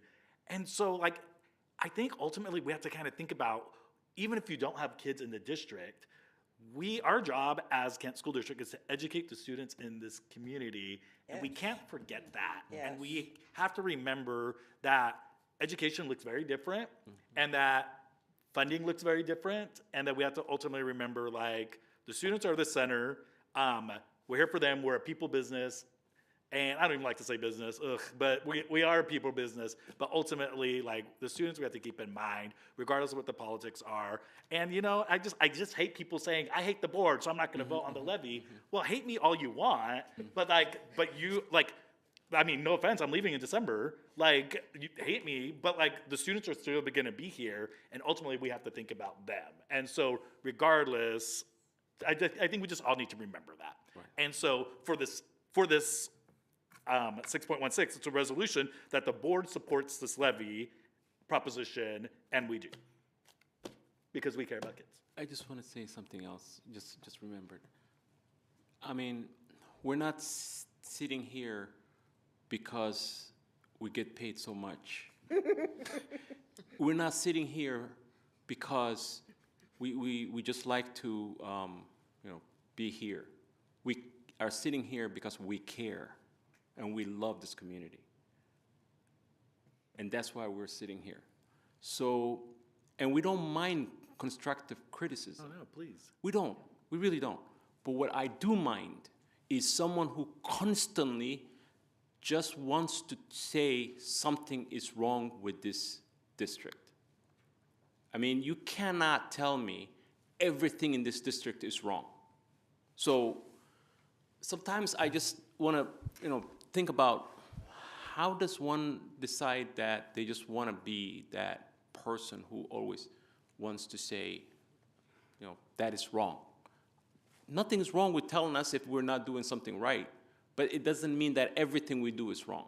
And that's what I get sometimes from certain people that, want to criticize the district just because. So it is not something that we're just trying to say everything is handy-dandy. There are people who are at this district that could be anywhere else in the world. They don't have to be here, but they decided to be here. Other comments? Just one quick thing is, I've kind of tried to live this in my life, and maybe I don't always achieve it, but I would rather be part of the solution than part of the problem.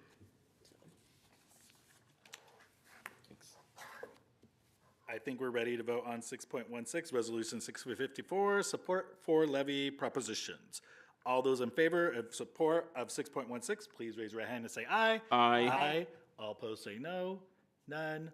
And there's no abstentions. I'm going to call that unanimous, even though obviously it is, but we do unanimously support this item. All right. Now, the last thing between us leaving is my report. So I'll try to be brief. Somebody, I don't know who, but somebody said 3 minutes a while back. I don't know who. 3 minutes? I don't know who said that. I don't know who said that. All right. I mean, I will be brief, but I do want to give kudos to our custodial and maintenance. Of course, we need to thank them for all the work that they do. They really do a lot. I also want to give kudos to our student speaker today. I really love when students come and advocate. I think that's important, and I always recommend all students come and advocate for themselves and their schools, and please come. We love to listen to you. I was going to also talk about Canyon Ridge, but you all did that. But, I heard you all talk about furniture, but man, that makes such a difference. Like the furniture in the room. I have standing desks in my classroom. I love it. So I think Canyon Ridge is set up really well, and it looks great. And I was very impressed with how it looked. So that's awesome. I went to the Teaching Equity Conference. I mean, based on my work with the Renton Educators of Color Network, we do a lot. And so I like to go to these conferences to see who's there, who's presenting, and then steal them so they can present at our conference in February.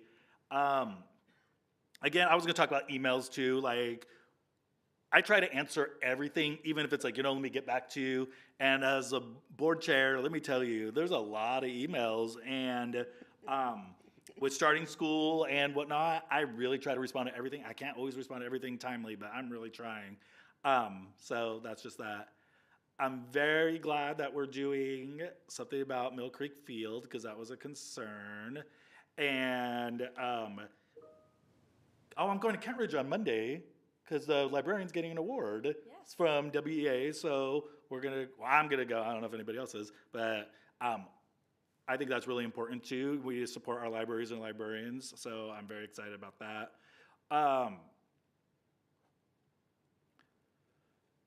I'm still doing my CTE director program, so on top of this, I didn't realize that my program was gonna have lots of homework and stuff. So I feel like I'm doing 3 jobs right now, y'all. And you're doing a good job. Well, I'm really trying. I look calm, but I'm really a mess. But it's okay, it's life. So my parents are from the Azores. I think I told you all this before. And so Azores is a colony. It was colonized by Portugal. So my family was from there. And so because of that, I'm able to get a dual citizenship. So I'm working on that too. And so my husband and I are doing that, and then because of that, he has to take Portuguese classes because he has to pass a language test. So I'm doing that too. So I was sad. I say that because I missed the last educators of color social because I was in Portuguese class, and so I'm doing that through June. So there's a lot kind of going on, and I'm saying that just to put out there that I'm really trying to respond to people and do what I can to get people answers in a timely manner. And and again, this job can be challenging, but as someone who's lived in Kent for a long time and always am supportive of schools, and I mean, my job is education, I'm always going to support students and educators. So I'm just really glad that I get to be here and get to help create change and advocate for students and educators on a regular basis. So I want to thank my colleagues up here. I want to thank the staff, and that's going to conclude my report. And at 9:01, we are adjourned. I was trying to do 9 o'clock, but